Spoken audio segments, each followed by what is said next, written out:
Dr. Owusu Ochoa is the Dr. O for the 804, bringing sports medicine, injury prevention, education, and access closer to the communities we serve. The goal is not to just treat injuries as they happen.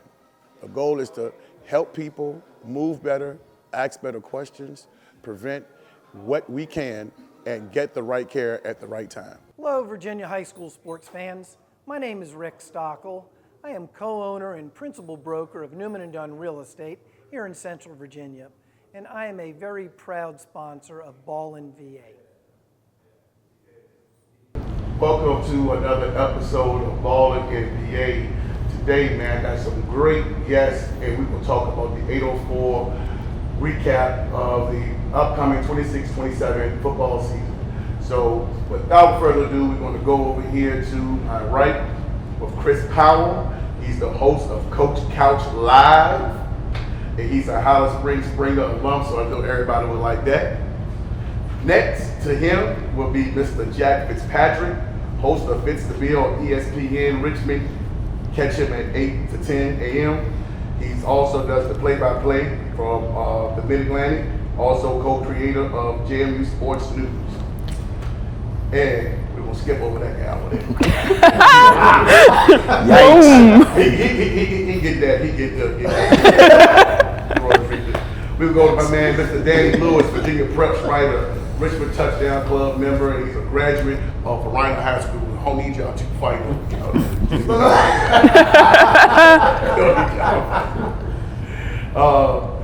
Next to Danny is Miss Savannah Reger, sports reporter at Richmond Dispatch, and she's a JMU alum. She also went to Tuscarora High School. I did. Up Northern Virginia. Yikes. It's okay. Yeah, we don't want Ours was just one game. Some of us won, some of us lost. My man, Zach Joachim, he's a sports reporter, and he's the deputy editor at Richmond Dispatch. He's a VCU alum, and then he's the only low 757 from Merritte High School up here, so we might have to throw him up out here. Roll doors. Everyone from Ryan is watching you. Hey, they winning right now. They raised the competitive. Happy. Yeah. Happy about more now. You got a friend over here that we're going to be matching up this season. We are. We already had a little friendly, non-existent wager on last year's game too for Brian and Moore. Brian should have won that game. Should have, yes. Should have, but they didn't. That was so rude. That was so rude. Play the rest of that game. They're not going to talk to you now. Sure, Marcus would be the first. It was an extra point too, and Verona moved the ball so effectively that game. Yeah, butter them up. They really should have won that game. Big plays and turnovers, right? Was how Moore won that game. We'll see what happens this season. Down at Outland Field. Yeah. Where I used to go and paint my chest with the M and have my shirt off during the games and everything. That's where the baseball team was cheering. So You got the M on us. That's impressive. sorry, No, here's what we need. And last but not least, man, we got the great Sean Robertson here, Emmy-winning sports anchor, reporter, TV6, play-by-play announcer at VCU, Hampton, CIAA, MEAC, women's basketball attorney. He's also Virginia State Wall of Fame, and he also went to Petersburg High. And dudes, don't come behind me because I know you're a Union guy, man, so we don't want no trouble. You got all those colors too, I think. Yeah, got no colors on there, man. Thank y'all for coming out, man. I appreciate y'all being here today, man. I don't know how I pull this off, but I'm just giving credit to the man upstairs for that one, man, because we got lucky. So let's go ahead and recap last week's media day. And I thank y'all for inviting me, man, because that was the first time I've been a part of something like that. So who wants to start that off? And matter of fact, I'll let you do that. thank you for having us here. This is really cool to be here. And thank you to everyone except Sean for coming for coming to me today. No, I got you. but it's Sean's going out to all of the practices and everything. I know that y'all obviously have like everything that you do in the preseason. Final Score Friday has obviously been the place for high school football in the area for a long time. So it would have helped amplify our media day if you had been there. Yeah, we doing something I was missing. But exactly, I hope it was useful for y'all all from a content standpoint. And like we said in the intro, you know, Verina, Huguenot, Highland Springs, like the big programs in the area, they're used to doing media. I hope it's a cool experience for those kids, but in particular, I think it's a cool experience for all the programs that might not be used to the media exposure. And if they go play in college, they're going to have media training, right? And I think there are some high school programs that have media training these days. So we hope it's useful for the kids and for the programs from that perspective to get in front of a camera and answer questions from reporters. So any improvements we can have on the day? Everyone let us know, because it's only the second time we've done it, so we're still working through it, but we're excited about where it's at. Man, I enjoyed the food. Shout out Chicken Fiesta. As Coach Pruitt said at the beginning of his press conference. which Shout out was Chicken I love Fiesta. chicken. No free ads, but man, their burritos are Yeah, this is good. just congratulations, Chicken I got one Fiesta. right near my house. It's dangerous. That was nice and fresh. Shameless plug. That means it's Yeah, we don't get some. I've been trying. We gonna get to him. He knows all about the food, man. Hey, Billy Rowe tried to get me to come down to Matoka for their food, and I said, "You got to win some football games, and maybe I'll come down." Not in like a rude way. I came out rude. Like you gotta get a good marquee matchup. I'm not trying that way. I mean, I'm not gonna. If they're winless, I'm not going to a game. Now. Onyx They got alums. 6 games, home games this year, man. Yeah, so we'll try to make it down.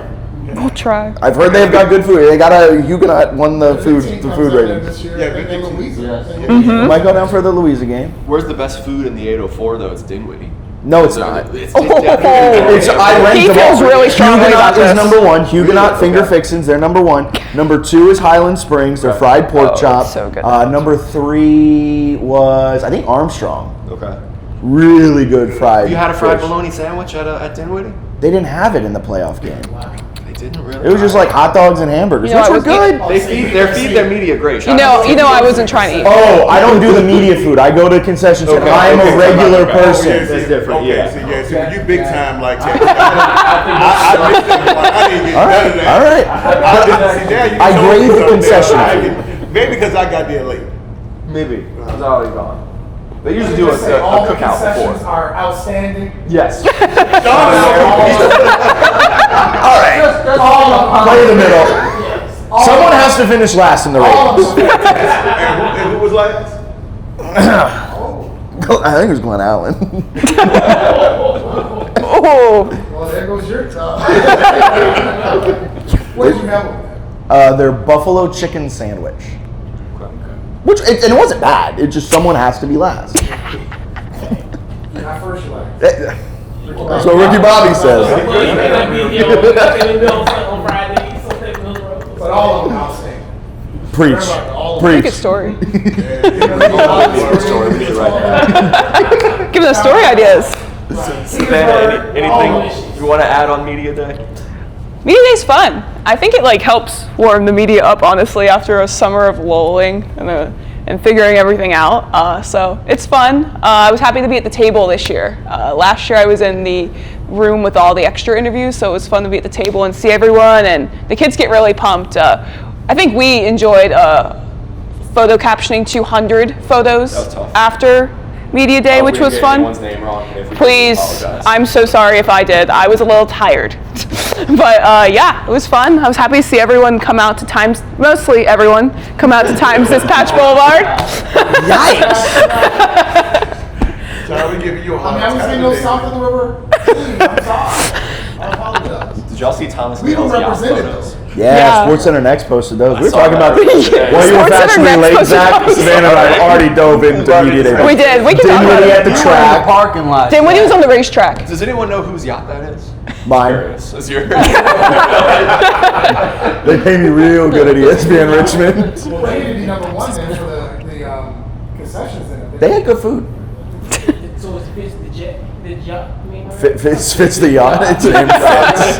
Wait, that kind of goes. That is a good one. That's a good one. I give my Isaiah Hey, man. Daddy, what you got, man? What you think about it? You know, it's great. It's a nice camaraderie of the media. You know, you get to network with the coaches, the players. So it's a win. You can't. I mean, I was wondering if they were going to do it because they were late to put out the notice this year. I thought it was one and done, but I'm glad it came back, and I can't. Sounds wait like it for the almost was third. one and done. Shout out to Jeremy Pruitt, who Matt was putting it together, our regional editor, and Jeremy Pruitt texted him a few times to give him reinforcement. Just like, man, it's gonna be great. You guys, we really liked it the first Matt's year. like, yeah, I really hope it works out well, and Pruitt's like, you got this. So, shout out Jeremy Pruitt for his motivation. I was going to say, he is a good motivator. He is. Control the controllables. Dominate the point of contact. All right, Kirk Signetti. That's Mike Houston. That's from the school of Mike Houston. Oh, I know Mike Houston. I'm hip. Google me. That's good. I got Lock all the the damn coaches. gates. That was fantastic. I mean, it saves me a lot of work too, because as like a 1-2-man band at ESPN Richmond, we can't get out and talk with everyone and do it. So being able to sit down and just talk and knock out with, was it 34, 35 different high 34, schools that you guys invited? almost 35. Was fantastic. Kind of like you guys doing the 200 pictures though, sitting down and I don't know how Sean and Lane do it. It's like I got to edit all this stuff now. That's so much work. It's not, but it was an absolute blast, and like getting able to get that FaceTime with coaches and the student athletes, phenomenal. Awesome. Once again, appreciate you guys for the invite for that. It's amazing. It's like by far one of the coolest events I cover in the summer. I just look at it from just a fan perspective, being a freshman at House Spring in the late 1900s. Of how I love high school football, and the fact that now people are starting to see like this golden era of high school football in the area. Yeah. So it's like I looked at the beauty of this area, and now you're starting to see how people are really taking, interest in this area. So I love it. We should shake you for that comment.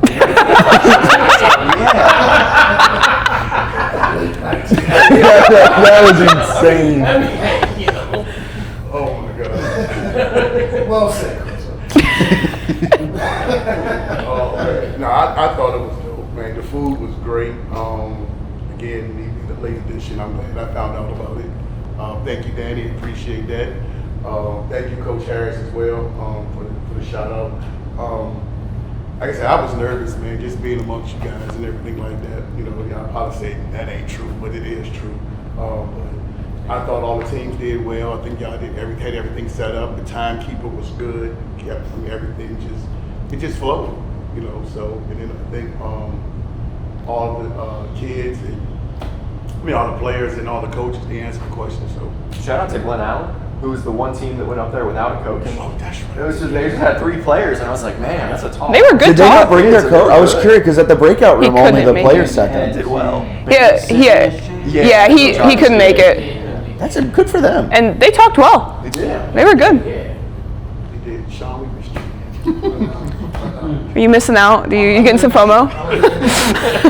More teams next year? Are we going to have 45 teams next year? We think we're going to try and just do the whole area next year. I mean, we've like It's grown every preliminarily year. discussed that, because if we're going to do, like, we had 35 and Monacan dropped, so we ended up with 34. I mean, the whole area is 50-something schools, Yeah. I think, here, including public, private, all classifications. So we'd like to be able to get everyone there next year, and I think it could work with the morning and afternoon sessions. It's a long Yeah. day, but Those breaking up the sessions was really beneficial. Yeah. It was so beneficial. Actually compared to the first year. Yeah. I mean, It was my brain amazing. was still fried at the end of it. I needed that lunch break, though. Yes. That was perfect. Yeah, because last year we didn't eat. No. And so all I of was us in the dying, media Danny. are sitting there eating Raising Cane's at the very end. We pulled up chairs by the Raising Canes. So it was so bad, and I feel bad. So as I'm breaking the action, I ended up just putting some chicken tenders in a plate and covered it at the table. I'm like, I'm gonna eat it after everybody's done. But really, once after Verona was done, I was like, I'll eat it. And just something for Verona for For waiting the whole time. That's 42 to 2025 was staying all day. That would, yeah. And they won a title. Yeah, because they went last because we did alphabetical order the first year. And they waited like 4 hours? They waited a long time. Last year? Yeah. And then this year they first in, So we first got out. exactly. So we'll try and mix it up every year and make sure the order's changed up so the same teams aren't waiting around all the time. Some event? Would you do a 2-day? That's a good question. We might have to get everyone there. I think we could though. Yeah, I think we could. Depends on circumstances, but Yeah. You can't do it alphabetically. You just yeah. And 25 schools-ish each day. That'd That probably would make be it run nice. smoother. Yeah. In the morning and I think Matt be open to Figuring it that. out. I think so. Live on a pod. Got to shout Matt out though. Maybe a different food sponsor for each day. We can give like There you canes and go. chicken fiesta each a day. And compete against each other. We Oh, gotta bring it Now we Please. talking. Now we talking. I'm really there. Please. Lee's? Potato Oh ball. my God. I love these. That was my hungover college food. Lee- Possibly. Well, we gotta bring back that inflatable chicken though, regardless of the sponsor is we get a Or massive. just get somebody dressed as a chicken walking around. I'd like to clarify, we did not know that was going to be there. No, we had no idea. We also didn't ask that it was taken down. We don't know who asked it. No, we don't know who But asked. it was loud. Did it mess with y'all's sounds at all? Because listening back to the interviews, in the It messed first with our session, In the it breakout got our room, sound. we were in a different world, so Yeah. I was silent in there. It was great. It was Yeah. just me, Nolan, and your guys' video. Yeah, network. Virginia Video And Network. so we were just all chilling in there. We were just hunkered down, and we were like, all right, next. Oh, And I it's- did get Coach Scott from Huguenot. He did say it was kind of hard to hear in the back. Okay. So he was like, that was one of the things if we could change. He was like, he said it was just really kind of hard to hear. So that's something kind of having to say. So outside of that, I want to find somebody to dress up as a mascot and chicken. And I got a We candidate. could do it.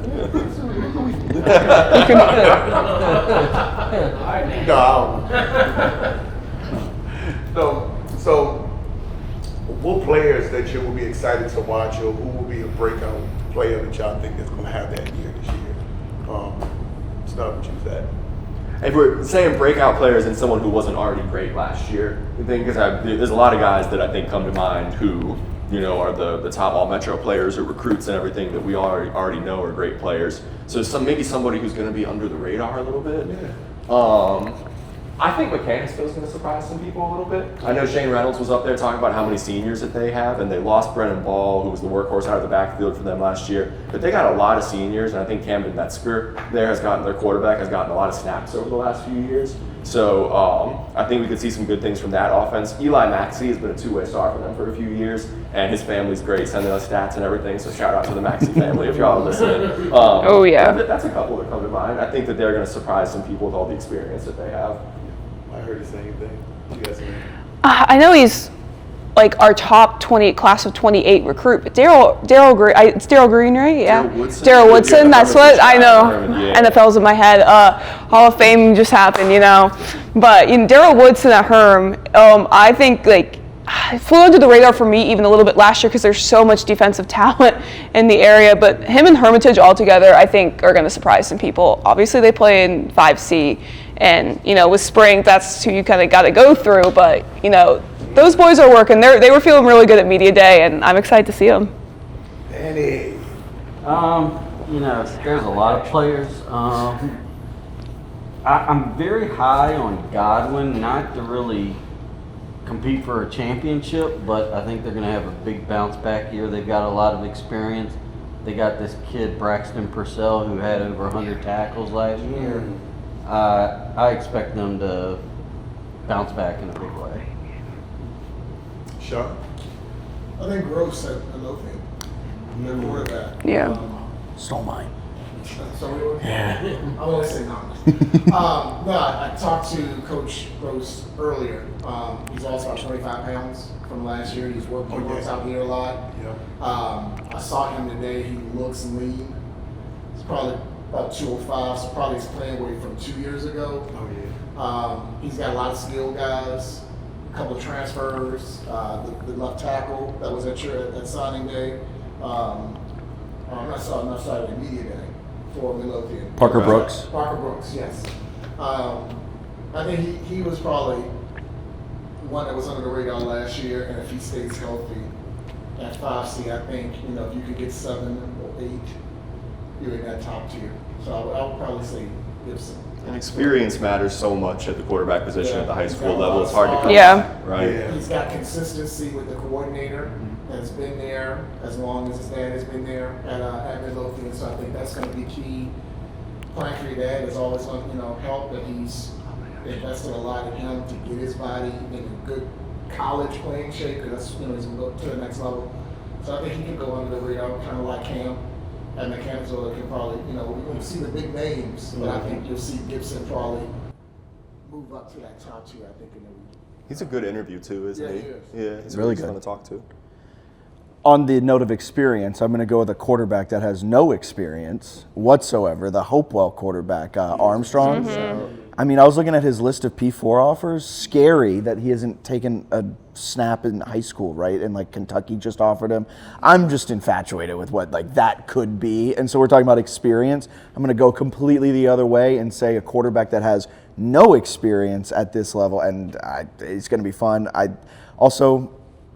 Coach Irby was just hyping him up, and I'll buy it. I'll buy what he's selling at this point. We'll know how good he is right off the bat. Yeah. Week 0. We'll And know how good he's going to be. It's going to be good, and I think Hopewell's another team that I saw them first game of the season, I think last year against Highland Springs, where they were bringing their right tackle, converting him to quarterback. Things weren't all that smooth. They progressed really well throughout the season, but I think they're a team that could make a lot of noise this season. And I'm looking at the quarterback from Hermitage, Brooks. Very curious, obviously, the quarterback coach is his father and Eric Brooks. So just looking to see how this Hermitage team, even though they won 10 games last year, can they take it to the next level? Yes. And that's going to be kind of the key for this Hermitage team. And we know that October 23rd matchup against Highland Springs is going to be a huge, huge game for that team. And matter of fact, going right to our next teams, which teams we should be on the lookout for this year, or you have that chance to take that next step, since we're talking about teams. Yeah. Also, to echo the same sentiment, Hermitage as well.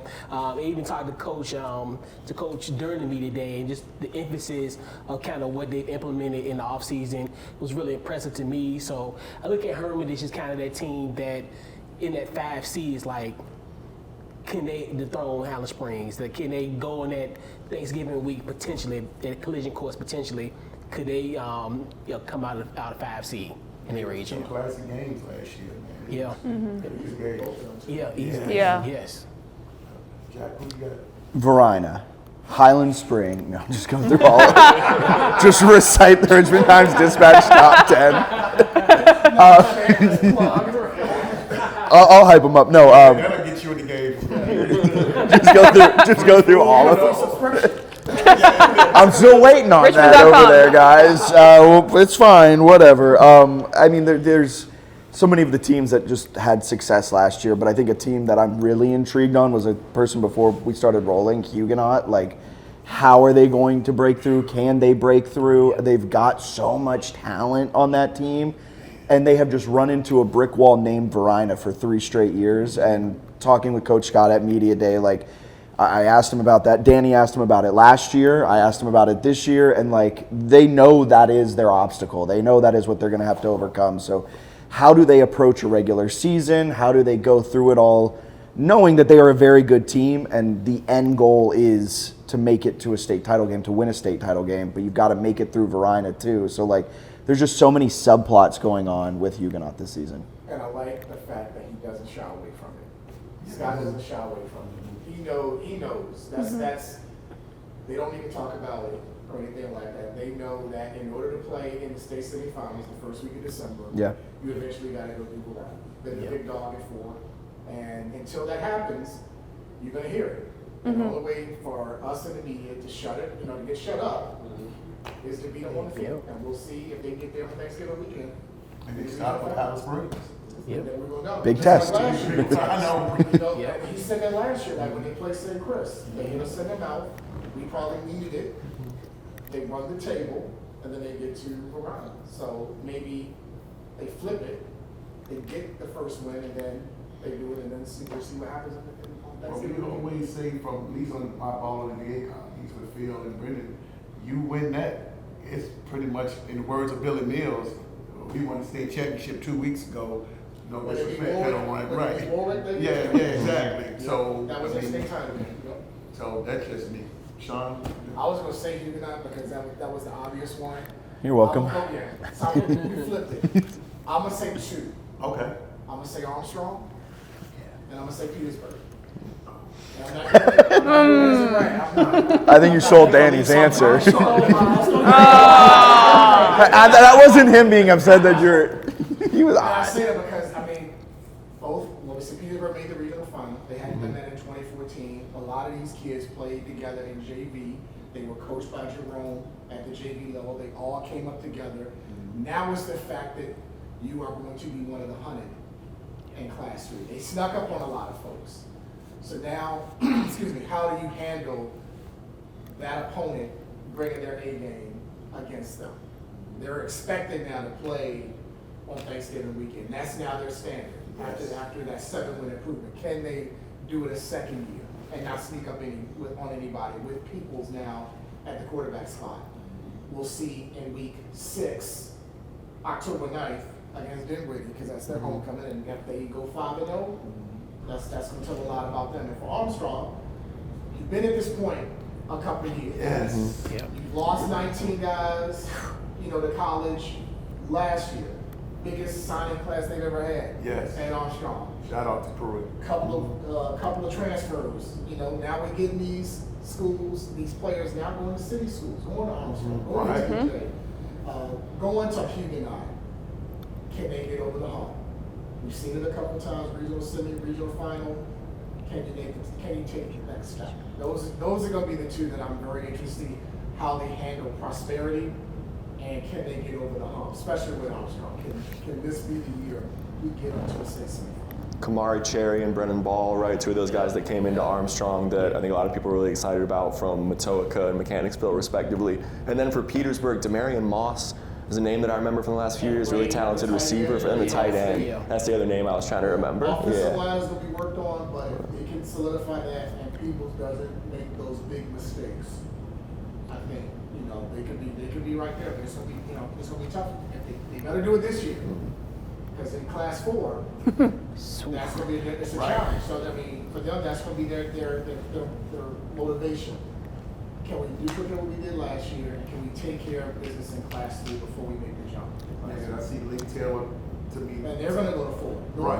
Green Run, all of those schools on the beach are going to 4. So it's going to be. 4A is huge region. Oh my God. With this impending switch up, how do you think it'll be crazier this year in terms of like teams trying to vie for postseason success, knowing that like, and of course coaches are always going to tell you they're trying their hardest every year, which they are, but like knowing next year it may be a completely different landscape. How do you think it impacts this year? I think it does. I don't think it does. Yeah, I wouldn't say it really does. I think, because I'm sorry, with that in the portal, you just got to focus on here and now. You're not worried about what you're going to do next year, especially with the portal. Yeah. Even though we say that in high school, but Yeah. I mean, we say that. We can say it out loud. It's here. Alive, yeah. I just got breaking news. Live on the pod. Wow. Live on the pod. Live on the pod. Listen, y'all sitting down. I'll stand up if you need me to. Probably won't to. Zion Balsaw was cleared by the VHSL. He's immediately eligible. Heck yeah. Wow. what does Here. that mean? Postseason? The 10 game regular season or potential 15 game season for them? His dad just put on a post 16 minutes ago. You probably check Facebook pages. So Devin just posted it. So he just was saying that he was just congratulating his lawyers for fighting for him and everything like that. But he didn't really go into detail. He also thanked the Vermont football staff and everything. So he thanked a whole lot of people, Principal Sears, Vermont Folsom, and everybody else. He didn't really go into details. So what, that made that secondary even that much stronger. Yeah, that's gonna make. I don't know that Murray game, man. Hey, man. No, they're totally capable of going down there and winning, for sure. Yeah, they were without Zion. say I mean, One of the big. You over here. All right, Maury. Yeah, I mean, now that they got Zion, I guess they've got a chance. All right, guess. Ivan in the secondary. Then you got Caleb. So Son Rex. Yeah. Yeah, UVA stolen from JMU. And then, so that means that Sorry. Caleb Mike's not going to have to play. Oh, he's a dog. Yeah.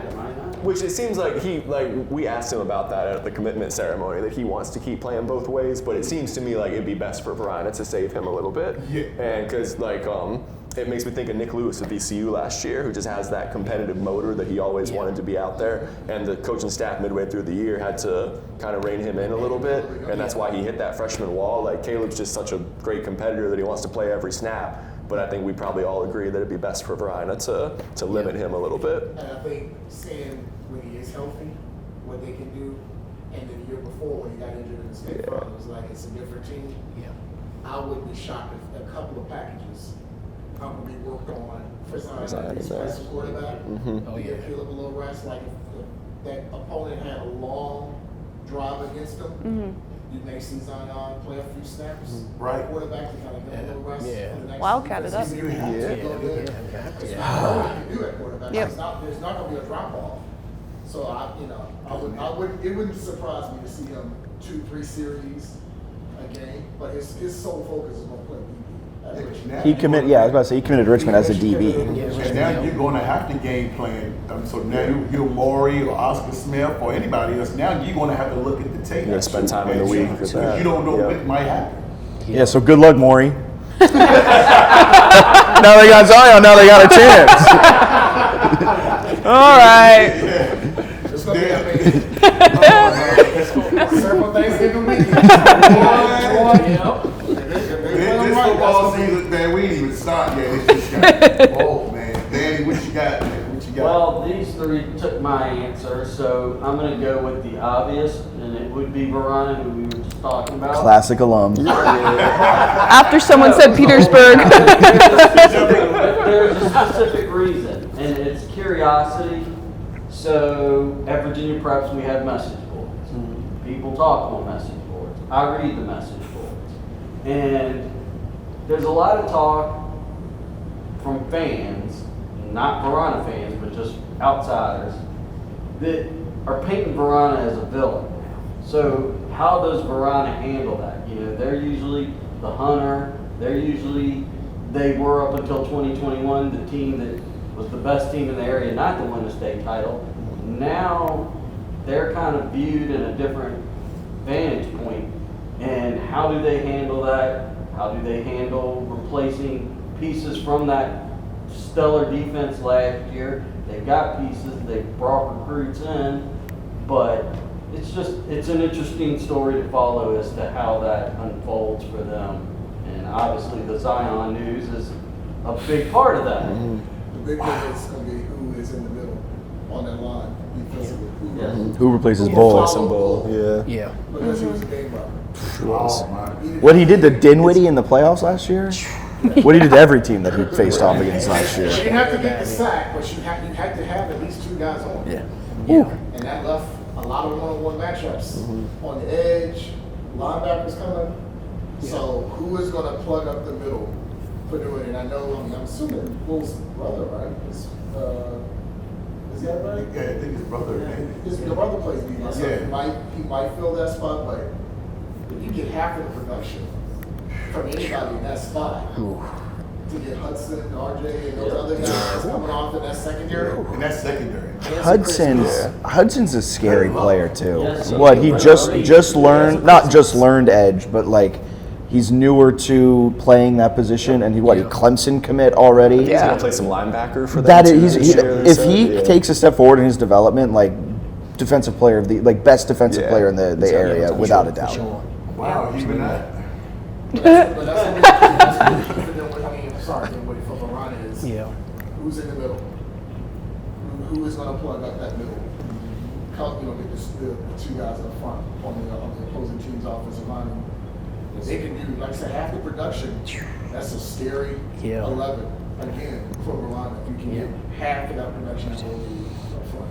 Well, I don't want the DMs to be coming to me because last time on the live I said that, from a media standpoint, me and Danny had talked about, I think me, you and Danny talked about, if first 5 weeks in the East End, man, it's gonna be kind of hard to. Just set up a tent. Yeah. We do every game. So with this breaking news, I will hope that I don't get another DM or DMs telling me about where I should go on a particular day. I mean, all The right. tour bus is they go to Maury, right? They go to Oscar Smith. Back-to-back weeks. And Then Grimsley. comes to them. Yeah, and they're nationally. Go Whirlies, baby. That's a cool mascot. Best mascot. That's great. Comes over to Veronica. And If William their Flynn. floor is 4-2 and they're healthy, Oh my God. Yeah. What if they're 6-0? Then Then Like, where are they ranked in the Then nation? they won't- be nationally ranked. I know I that. was gonna say that. so that'd be national. Like that is. Yeah. Because that's 3 teams.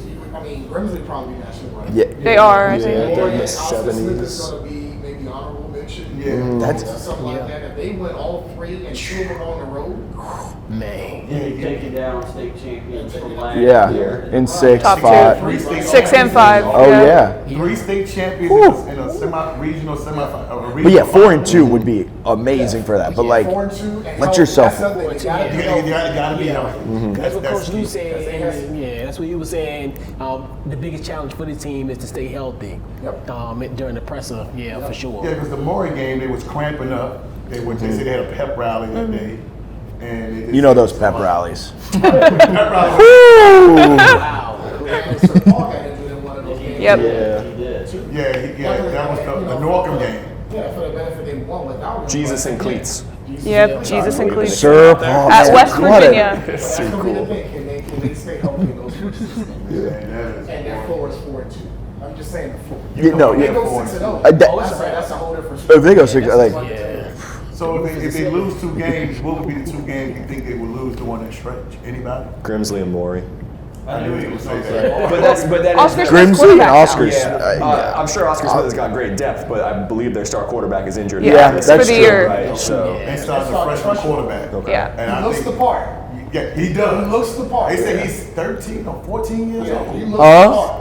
Got the freshman- 13. Freshman, yeah. Yeah. Wow. But he's really young. Kids Talking these about days. experience, you got to play that Verina secondary as a freshman quarterback who ain't got many snaps early on. Marcus, That's a you tall know task. Marcus gonna dial up that defense. Yes, he is. But Oscar Smith's the second of the 2 road games, right? It goes Maury, then Oscar Smith, Maury's back-to-back first. road. Open Adds William tough. Fleming, right? Yeah, they host They Fleming. open up with Warwick, then Oscar Smith.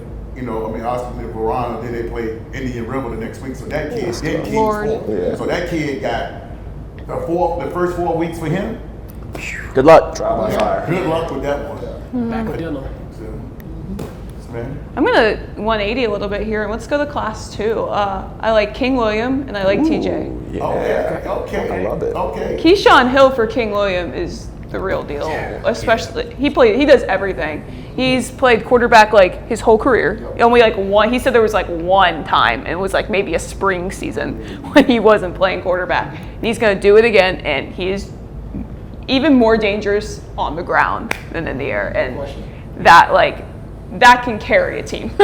He's a dual sport athlete, plays basketball too, and like Scott Moore, I am ready to run through a wall when I hear Scott Moore speak. So he's gonna have those boys dialed in, and obviously Eric Harris at TJ is going to have those boys dialed in, and from what I heard at Media Day, I'm all in on TJ.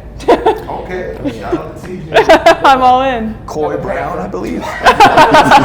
Coy Brown, yeah. Yeah, the transfer quarterback who was previously at Clover Hill and Cosby. Heard some good things about. Coach Paul was hurt with that. He misses him over there. I'll make it quick so I can go 2 as well and say LC Bird and Dinwiddie. LC Bird is obviously, we all want to see what they look like under Gerard Johnson. Bryson Lewis at quarterback. We're all used to the ground and pound LC Bird of years past. From everything that we've heard, they're going to spread it out a little bit this year. And they got 2 of the best talents in the area on the lines in Chris Whitehead and Isaiah Whitehead. So, they were 7-5. They won a playoff game last year, and everyone sees that as a really down year for LC Bird, right? So that's the high standards of that program. I want to see if you can get them back to a point where they can really compete in 6A, right? They're still in 6A, and maybe get to a region championship. And then, man, we all doubted Dinwiddie last year. I doubted Dinwiddie, and I throw my hands up, and we did not, Aaron Dalton leaving, and we were so proven wrong because you were proven wrong. When I say we, I mean the Times Dispatch. The Times Dispatch. We were wrong, and We'll tell you. when We'll say that. generational talent like that leave, I think it's understandable to be like, what are they going to look like afterward? 2 years. Right. Harry and Zion. And everyone this year wants to say, what do they look like without Zion? I think there were some other transfers that they lost, right? And Danny, shout out to you for asking Coach Mills that question. I asked the tough question. You did. And shout out to Coach Mills, who had a good response, I thought. In so many words, he said, what did Nick Saban say? If you want to make everybody happy, then sell ice cream, which I thought was an awesome quote to bring out. They have a culture and a way of doing things that has been successful for a long time. And so I'm not doubting Dinwiddie anymore. Now, can they go win a region championship in 4B? I don't know. Obviously, Verino and Huguenot are there, and that's a really tall task. But can they win double-digit games and get right back where they were? For sure. So I want to see, what has been a machine with Navy Nation, for generations now continues despite the guys that they've lost. They got a touchdown too. Yeah, they do. Yeah. Howard Springs. We don't talk about Granby on here, Sean. I'm sorry. Obviously, Petersburg and Dale too. And they got that jamboree. That game circle. Yeah, that's gonna be fun, isn't it? Yeah. That could be a telling story for both that night. Same game of the year caliber? Ooh. I mean, Bold proclamation. If Petersburg's 5-0, Yeah. and let's say Dinwiddie, I think they play Holland Springs before Petersburg. Yeah. Yes. Yeah. 4-1, 3-2. Who knows? I mean, and you still, for Dinwiddie, you still have to see Dale. You still have to see Hopewell along the way. Yeah, it's rough. That's Georgetown. Yeah, well, let's That's see a it. swing game for either team that night. What about Prince George? Yeah. First George, I love Tom Hall to go. I love him to go. That typically doesn't show. What do you feel about the team? Well, his coach, that's a talented team, and I think they have the right guy to get them together. Mm-hmm. He's got to find a quarterback, and he'll be the first one to admit it, because Hewlett will be the bell cow, but I don't know if he should be the guy to have the ball in his hands every play. They need to have that quarterback. And if they find that quarterback with the weapons they have down there, Okay. that could be one of those dark horse teams in 5. Because you're going to stack the box against them on Yeah, paper I mean, going into that you matchup, don't right? Put 9 guys in the box. Yeah. And dare whatever quarterback to beat you that way. I mean, Hewlett is a 1,200-1,300 yard rusher, but he could be a 1,500-1,700 yard rusher if you get a 7-man box. Right. With that quarterback. So I mean, that's going to be the thing. Can that quarterback give him just a little bit of help for Hewlett? And if he can, that's a dark horse. If I see. Good luck with that one. He said he wants to. I want them to hate to lose more than they love to win. That's what he told me. And he said he got the guys. Got to get the O-line shored up. They got to get the quarterback to help out you. See, that's why we got you on here. You get all that. So you've been on. See, you have that advantage. You've been around all the schools that make you do that, man. So that's why we have here Kevin give us this team. Shout out to putting that mileage in. Yeah, that's man. a lot of. Do you get company miles? Oh, yeah, absolutely. Good. As soon as you do it, that. I try to do 3. I try to get a school in the morning, which is now gone in way of afternoons. So it's like 1 in the morning. I'll try to get 2 in the afternoon. Okay. So I've done, I think, 16 so far. Who's been your favorite? Not in terms of like just. Like I said, Hall is a great quote. He's Yeah. a great sound I love Tom. And so, and then he said something about, they hate to lose and they kind of dwelled on the loss. He said that a loss is a bruise. It's not a tattoo. It's going to go away. Just get better. So I was like, I like how he does that. Yeah. Huguenot at Manchester, because they both did their Midnight Madness practices, which That's was fun. kind of cool. Trinity. Private schools. That was another one I had thought about you, getting over that hump. Yeah. You know, trying to play Benedictine. Can they challenge Benedictine? Yeah. Can they challenge them? Yeah, it's gonna be tough. They've seen them. The 4 times they've been in the final in the last 5 years has been against Benedictine. They beat them last year in the regular season. Before. On the regular Davion- season. That was no, the Davion. Davion Brown's touchdown. huge Yeah. play. Davion, Yeah. That's right. In fact, the 2 Benedictine state title teams, they lost to Trinity Earlier in the Yeah. in season. the regular season, but couldn't get them in the postseason. So yeah, probably those. Petersburg was interesting. Petersburg was interesting because it's that that talk about we got to finish it off. Did they tell you why they won't put you in the Hall of Fame yet? I got to talk to them about that. Also, Monacan was fun. Be interested to see how Akers changes it up a little bit. Maybe not as fast. Still want to keep the up tempo, but maybe not as fast. That'll be interesting too. And I'm surprised nobody on the panel, including this Brad, mentioned about Holland Springs as a team of I didn't want to be a I didn't want to be here, and they go to the state State final. championship. I didn't want to be home. My response to But I that, agree I with would you, say, though, Sean. Yeah. I said that at the Prince William Media Day. I told him I felt like Holland Springs is the team to watch. And I'm gonna let you go back, Chris. Okay, yeah. And for me, the reason why I say that, just looking at Coach Johnson at the showcase, he just looks refreshed. And then he did go in at the touchdown club Sunday. He did mention He had a lot going on. he had a lot going on. And it's still, and like I said, 11-4, and down here, you went in your 4 quarters and did a 6-state title. I mean, considering what he had to work with last year, converting a receiver to a quarterback, and he's the player. Region Player of the Year for offense and defense. And he got hurt in the state final, right? Yeah. So But that he- game might look different. Yeah. Well, they said they had to survive the first 6 minutes. He said, we survived the first 6 minutes, and just because the headsets messed up, and that was the first time I had seen Highland Springs coaches seem a little off. I don't want to say rattled, just like anything that hits them, it's like, okay.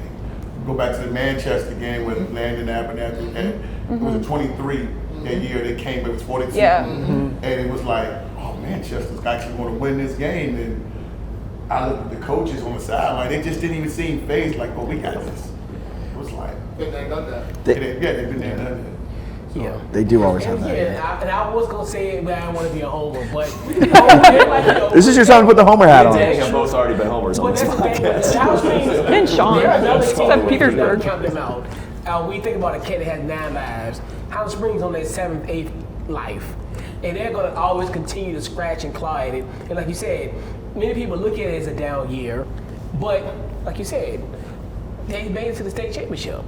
And a lot of people didn't even think they would even get that far. Yeah. And then you just one of the things with Lauren Johnson, just how you talked about one of the coaches that went through a brick wall. Yeah.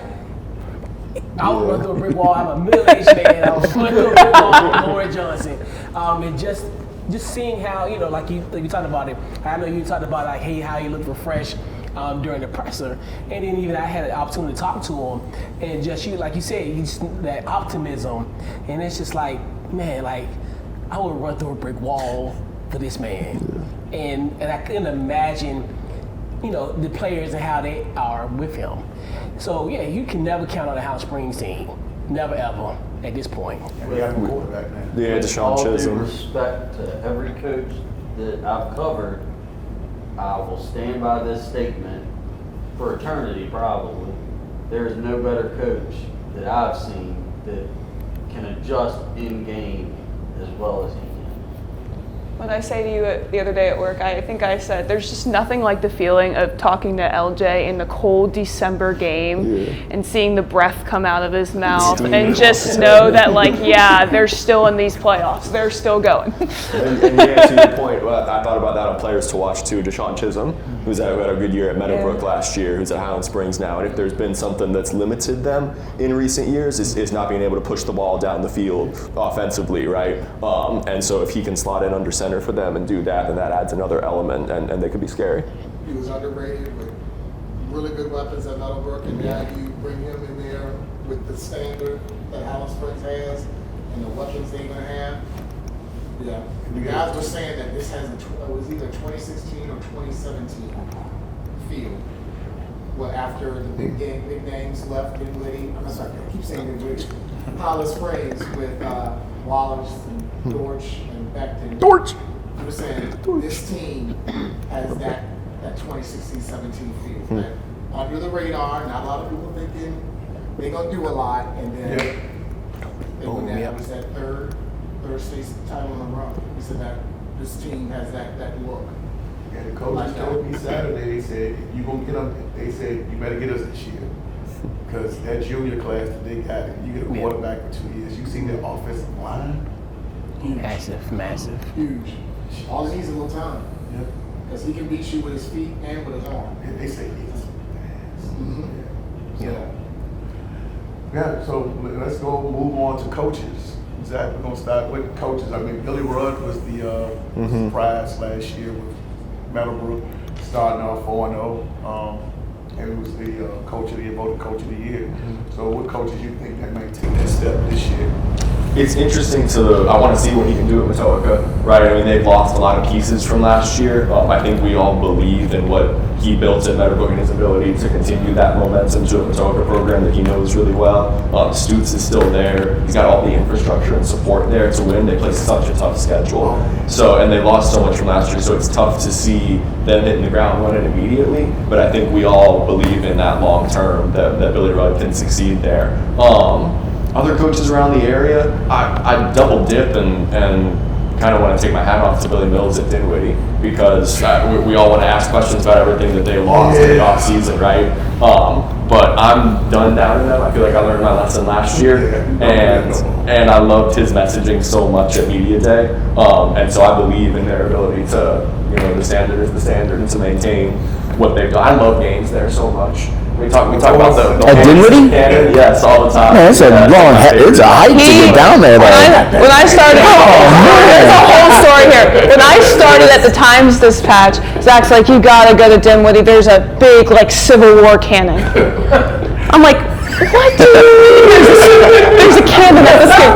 I go to this game. I was like, there's no cannon here. He's like, it's a big cannon. No, it's just a sound box. It's a total cannon, yeah. It's like, I think it's from one of the fire stations there locally, but because it's so loud, I just always envisioned in my head this giant Civil War cannon. He absolutely had me convinced this was a thing. Nope. I was like, what? It is a tiny cannon. It sounds much louder than that, and the horse and the rider are awesome. Yeah, they do. So yeah, I want to see if they can maintain the standards over there, despite the reality of the modern transfer portal. I feel gypped a little bit. I've covered one Dinwiddie game, and it was the region semifinal last year, so I never actually heard the score go on. So I'll have to make amends on that one. But yeah, I like Hodges at Glen Allen. I think Glen Allen's another team we haven't touched on too much yet, and it was a sleeper. They lost a lot after last year, and they did, and Sexton's down at I think it's Churchland. Yep, alma mater, and Hodges is doing good things at James River. He was that's a program that can be up and down in the middle of the pack, kind of like Cosby is in the Dominion District. But I'm interested to see what Hodges can do at Glen Allen with the weapons he's going to have there and some of the talent that he's going to have there. Glen Allen, I think, is another dark horse in 5C. If they can stay healthy. Yeah, that's what derailed them last year. I like their quarterback too. They got hit with the transfer portal. Luke Perini. He sat behind Ralphie. He was a backup. He came in after Puccinelli got. Yeah, exactly. And so he has the valuable reps from last season. When it's cold, playoff game. Wasn't he in a quarterback battle with Puccinelli to start in the camp? They said. It was I don't know if it was a battle. They said it was hand in hand after when I was talking to him after Goblin last year. He could be a kind of a shock too. We were talking about quarterbacks earlier, Metzger, Gross, but he could be a guy that we're looking at the end of the year and it's whoa, he's put up some nice numbers. Do they still have Joachim Dandridge too, right? I think it was the DB who had a really good year for them last year. So they still got some pieces. Yeah. Yeah. Okay. Yeah. And to your point, I think Hodges always got the most out of the talent that he had at James River. It's not a knock on James River. I always appreciate the discipline that they played with, and I think that he had a good staff there and could do some good stuff with Glen Allen. Yeah, I mean, Jordan Clark was it last year, and he was at Benedictine. And now he's at Benedictine now, but he kind of built that offense around him, and it worked. Benedictine's going to be so good. that's an aside. They are going to be so good. You know, I would love to see Benedictine and Verina. We're not, obviously that's not going to happen, but isn't that the game that we kind of all love to see around the area? What's your thing on that? Where is it I going to be played? Where is it going to be played? And they make fun of me for how much I say that, but I think natural grass versus turf would make a huge difference in that matchup. Benedictine is, and we've seen that with Benedictine and Trinity over the years. Benedictine is a different monster on natural grass. Like I think Trinity can beat them on turf. Now Benedictine went to Trinity last year and won that state championship game, right? So maybe that cuts against the grain of my point, but it is so difficult to play Benedictine in front of that student section off of River Road. They're ridiculous, man. And with Puccinelli there, with Jordan Clark there, with all the talent that they got up front, Sean Boyd on the defensive line, who's an all-metro wrestler, like they're gonna be so tough, man. If there's a team that can handle it, it would be Verina. Yeah, exactly. Anytime, anywhere, any place. All smoke tour, right? Was that their tour last, or was that what they called last season? They called this season. Oh, it was this season. Coach Lewis has said, we would rather play on, especially in the playoffs, we would rather play on the road. That's crazy. It's us against everybody else. So Yeah, there's one team you say, I want to see them go to Benedictine. Verina say, okay, if we can make that happen, if the schedule's aligned, I'm going to check that box. Especially what Bull did to Verina last year when Bull was standing up on the defensive line. He was when he was, basketball season. I told him to go shoot some layups. That's right. It's his basketball season. That's right, he did. Puccinelli, Benedictine, is he QB1 in our all-name team for the area? Spelling that name. That's a pretty nice name. Copy and paste. Oh, you have to copy and paste. That's a legacy. That's a legacy name in Benedictine. Yes, it is. No, he could have a huge season, but they're on the ground. Fred Dolan is still there. They brought in Jordan Clark, and Puccinelli can certainly beat you with his arm, but I think of his primary weapon as on the But ground. he doesn't have to do that And everything he did with this team. He doesn't have to. You hand it off, and you still got Fennel. Yeah. And weapons. Yeah. They're going to be really good, man. Yeah, why can't we get that Verina? I know. So looking forward to seeing him at the University of Richmond. Pooch? Yeah. Shout out Richmond, too. They got to two nice signings with Puccinelli and Boyso. I'm liking the fact that the kids are staying in state now. Yes. You know, Talk about that. Or they're finally given a reason to. Yes. Like, no offense to Virginia, I might make some Virginia Tech fans mad with what I'm about to say, but like, we're the flagship program of the Commonwealth, and they've just completely lost that, and now they're with the Franklin. They got about a Yeah. And they're now growing that back with the Franklin hire, and Tony Elliott, he's just has a direct line to Marcus Lewis at Verina, and he's like, who do I want this year? And they said, Prime was getting them too. yes, yeah, but they were leaving a little bit more, and they're starting to keep it. I'm going to be very intrigued with as we have some of these other big time recruits down the line, the next couple of classes, how Franklin approaches some of the 5 stars and high end 4 stars. I know he was after Chris Whitehead real hard, and I know Virginia Tech fans are a little sad that he's down there. He's going to be down there at Baton Rouge, but who knows how that plays out. Yeah. Never know. With Kiffin, he may not, the honeymoon period could rub off real quick. Right. Come on down. That part right there. Come on down. And I talked to Coach Franklin during the ACC kickoff, and I asked him about just the area and what have you. He didn't really go into detail about the depth and the talent, but he said, the whole thing like organically, as far as everybody coming with them, like as far as the friends and family, have that opportunity for all of them to come see them in this area. So I like how he kind of phrased like how bringing local talent in, as far as not just the actual player itself, it's their tribe, it's the person, like their family. So I love how he kind of talked about just recruiting this area. Jim, you also recruiting it? I got to shout that. I got Michael Gibbs from Trinity, so just got to bring JMU up in it. Who came to Media Day in a JMU shirt. He threw us off for the captioning. Shout out him, playoff mode. Shout out Michael Gibbs. He wasn't at the podium, and then he was taking photos with. And I was like, oh my gosh, who is this? There's no jersey on. Oh my gosh. Coaches, obviously, Mathis, Petersburg, second year, like Sean was alluding to, as far as making that progression. If they do compete for a region title, win a region title, he's up there. Can they compete for a state title? If they win that region, I think. That's Kip, he would tell you yes. I would say there's a lot of buzz about it, but got one game at a time, as coaches like to say. That's what he said. Standard is the That's standard. what he said. So he's one, and since everybody likes to drop two, I'll drop another one. You know, Media Day, John Marshall's coach, Coach Reed. Oh, Reed. Yeah, you stole. You're welcome. I thought I was gonna get a deep cut with that one. So Great luck, man. Fellow Trojan. Yeah, that's true. he, Yeah, get that nice Yep. plug. There you go. He Get did. mad, man. He worked on Charles Scott's staff. he's bringing some of that Huguenot and hoping to apply it to John Marshall. Listening to him speak, he got me going. Yeah.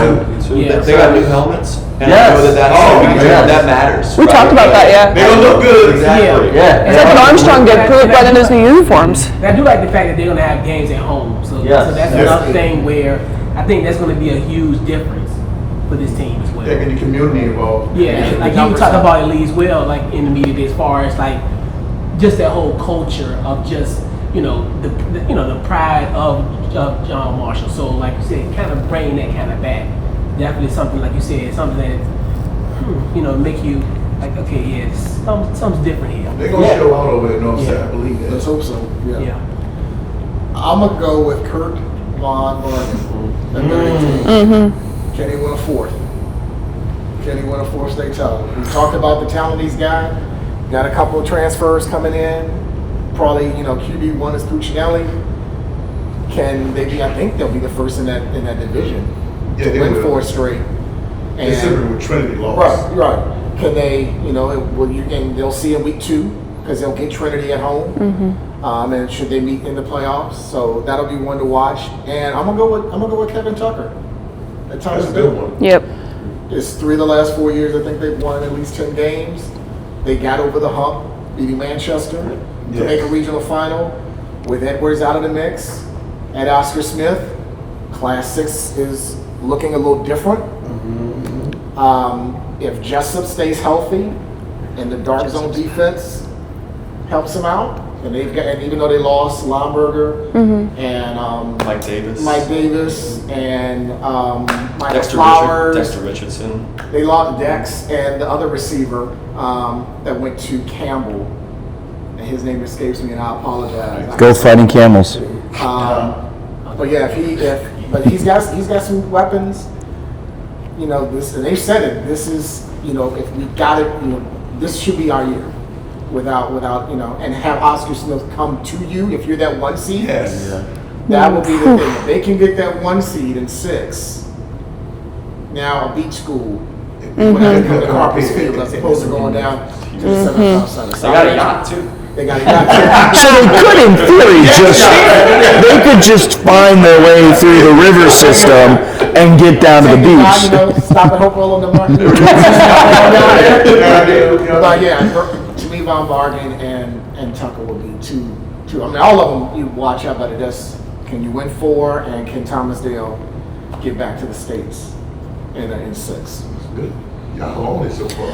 I'm going to do because a couple of mine have now been stolen from previous. I've got 2 answers. My second answer is going to be a little weird, but the first one I'm going to hit the obvious nail on the head. Marcus Lewis at Verina, because how do you keep a team focused when you just had all of the success last year, and then you have such a daunting schedule early on, and then they've still got a whole rest of a season to play, right? How do you make sure that if you are 4-2, 5-1, 6-0, all right, guys, we got to make sure we treat literally every game from here on out as a championship game, 1-0, Well, the benefit with that would be you play Holland Springs on Halloween. Yeah. So on that Yeah. back So you back end, you got something and to Hanover. Yeah. And Very good coach. Playoffs. Sam Rogers program.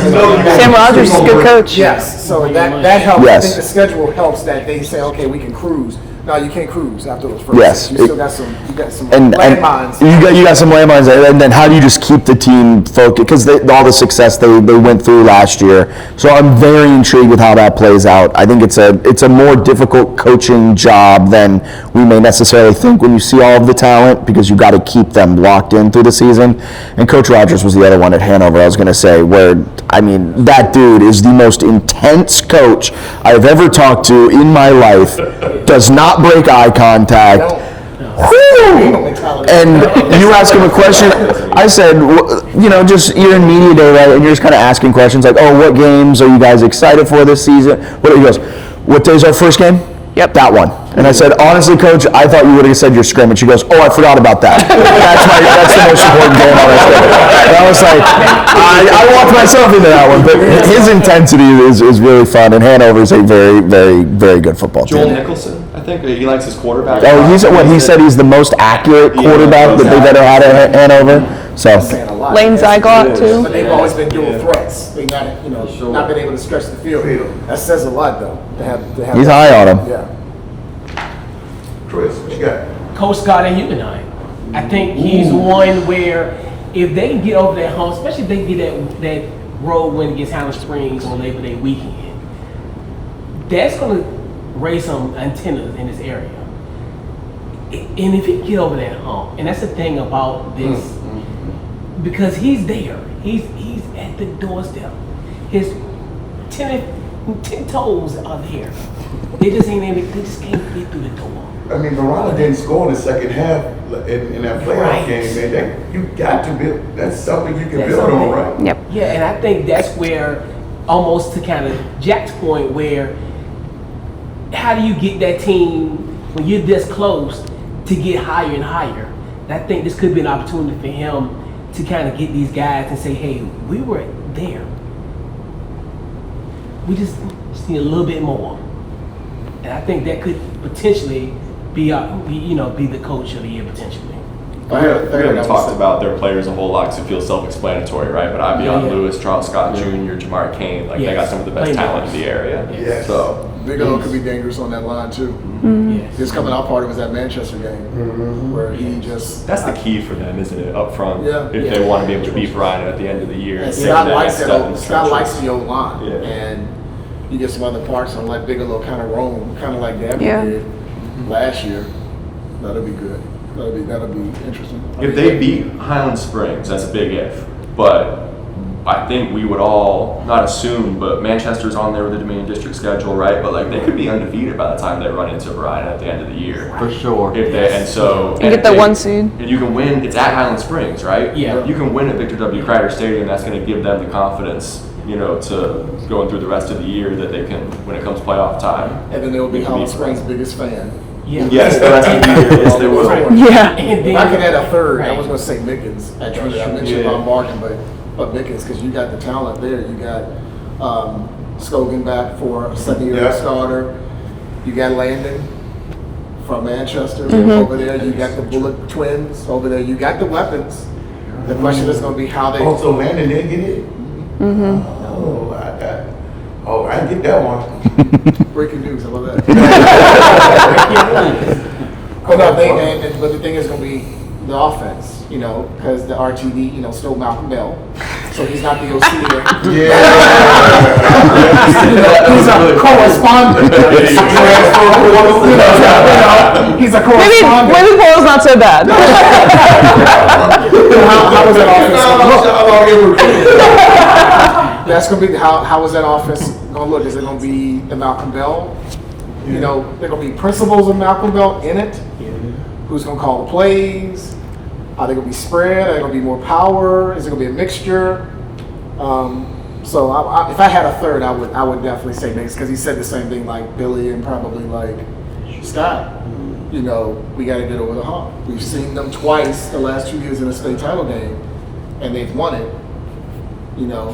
Can we break through and get the title back? So. Can I throw out a deep cut? Sure. Ben Hutchinson at Richmond City.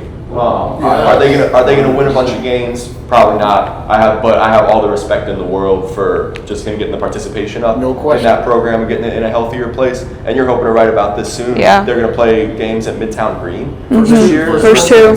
And homecoming will be at VUU, Yes. that they're working on too. Yes. Yeah. So I think that's a very cool storyline. For years, haven't had any of that. Yeah. So the buy-in is amazing. It is, and to the point that we said about John Marshall, it's about generating that positivity around the program and getting kids to come out in school. When I was at their practice at 29, which is for awesome. them Yeah. good, and they will get more when the school semester starts. So the participation is going to be up, and they've been the road warriors in this damn region the last 3 years. I would love to see them be able to get out of some of their Dominion District games and play schools more of their ilk like TJ has, like Armstrong has, I think that will benefit the program moving it forward if it can happen. One of those games at Midtown Green, isn't it Armstrong, Richmond City? Yes. It's a great city It's gonna be game. a really cool showcase. Yeah. And that should be a Jubilee site for the city schools outside of Huguenot. Those four with With and TJ and Marshall and Armstrong, they should have Yeah. some type of Saturday Jubilee where you could have 2 games there. That'd be great for the And not community. in 2 fields, both fields, just have one, you have a Yeah. doubleheader. Yeah. And you could do Be that. amazing. And you could generate a lot of interest from Richmond on a Saturday or even a Friday. You have one at 4:30, the other one is 8 or Throwback 3 or 8 or something. to the Armstrong Walker Classic, kind of trying to generate some of Something. that. Yeah. Something. Fanfare Where that you used to can be do around that and matchup. just- and generate that because it's, I mean, those 4 have been, you know, in recent years it's been 2, Marshall and With, that have struggled, and TJ and Armstrong have gone on the club, but it's just, have something like that on a Saturday where you have those 4 together and you can rotate it if year. If you want to put Huguenot in there and then do something, but have that Yeah. site Yeah. and put some seating there where you could do that. But I mean, I think all the coaches would be for it if they could, you know, if the city could help out and do that. Yeah, and I love that idea because that was something I always thought about once the Commanders left. How are you going to repurpose that stadium in that area? Yeah. So it's like to have something like that, and like almost like the state fair type of effect, Yep. like Yeah. you know, like that Texas, Oklahoma. Yeah. I always look at that type of stuff, like what we can do in the city to kind of drum up that type of And thing. vendors. I mean, you can almost do it like a state fair. You can spread it half Yeah. and everything like They that. do it for the music festival for Iron Blossom. Like that space is very capable of hosting that And many they have people. football games. They Right. pack it over there for that. And then have Yeah, a they football do. game in between, and sandwich in it. Crazy. You know. That would be crazy. Yeah. Principal But yeah, I like that Glass- Hutchinson one. That's a good call for Yeah. Richmond. Yeah. Yeah, I think with Principal Glass, Monica Glass, you know, Miss Merritte going over there back to her home, Mata, I think she's probably, I got faith in the gold standard. We call it the gold standard, you know, just what she did at John Marshall, everything like that. So I can see something like that happening in the future. So Yeah, and with the new school as that's what well. we did. That's going, yeah. And a new school as well. Enrollment, yeah. Yeah. And then when they'll go to 3 Yep. next year, hopefully, you know, you get more numbers coming. Yeah, And then too. that'll, They're in they're 4. at 4. They're in 4. they're 4. They're in 4. They're 4B. To your point, which doesn't seem fair competitively. they're at Yeah. 4. Yeah. So next Wow. year we'll go to 3 and you'll see the Hopewells, the Tabs, the Yeah. Newtons, the Columbia Heights, those schools in 3. Yeah. Still, you got to play the Dominion District. But Yeah. if they can ever work that out where they don't play, I mean, that could, with that new school, that could be, that's a dark horse Yeah. in 3 if those numbers come and they come out to play for Ben. Yeah, they gotta do And he gets that something. opportunity to coach at that class as opposed to still dealing with the rigors of 4.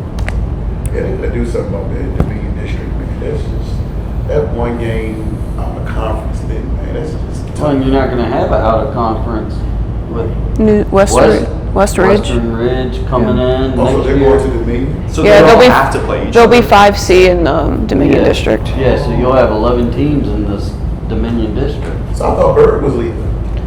Bird's still in the district. They're in the I district. Yeah, right. That's where they were on the I new. heard of a team that's leaving. Yeah. The only district change I saw was Maggie Walker, but they don't have football. Yeah. Because I've always wondered about that. So like Huguenot, when Scott is scheduling, does he have to play the whole Dominion? Like, I because think it's they the- Yeah. they play the 9 games. Yeah. So you only got that one That one game. that one Right. non-conference. So that's why he's got to play a really heavy hitter. Like last year with St. Chris, this year is Hollis Springs. He wanted to get Trinity on there at one Yeah. point. But you'd love for them to be able to schedule more like Verina schedules, right? And going to get an Oscar Smith and a Moore Yeah, and You know, Grimsley, you like, would. yeah, you I would, mean, I would of like to course. see a Huguenot Trinity game for that community. Yeah. You know, that would be Or great.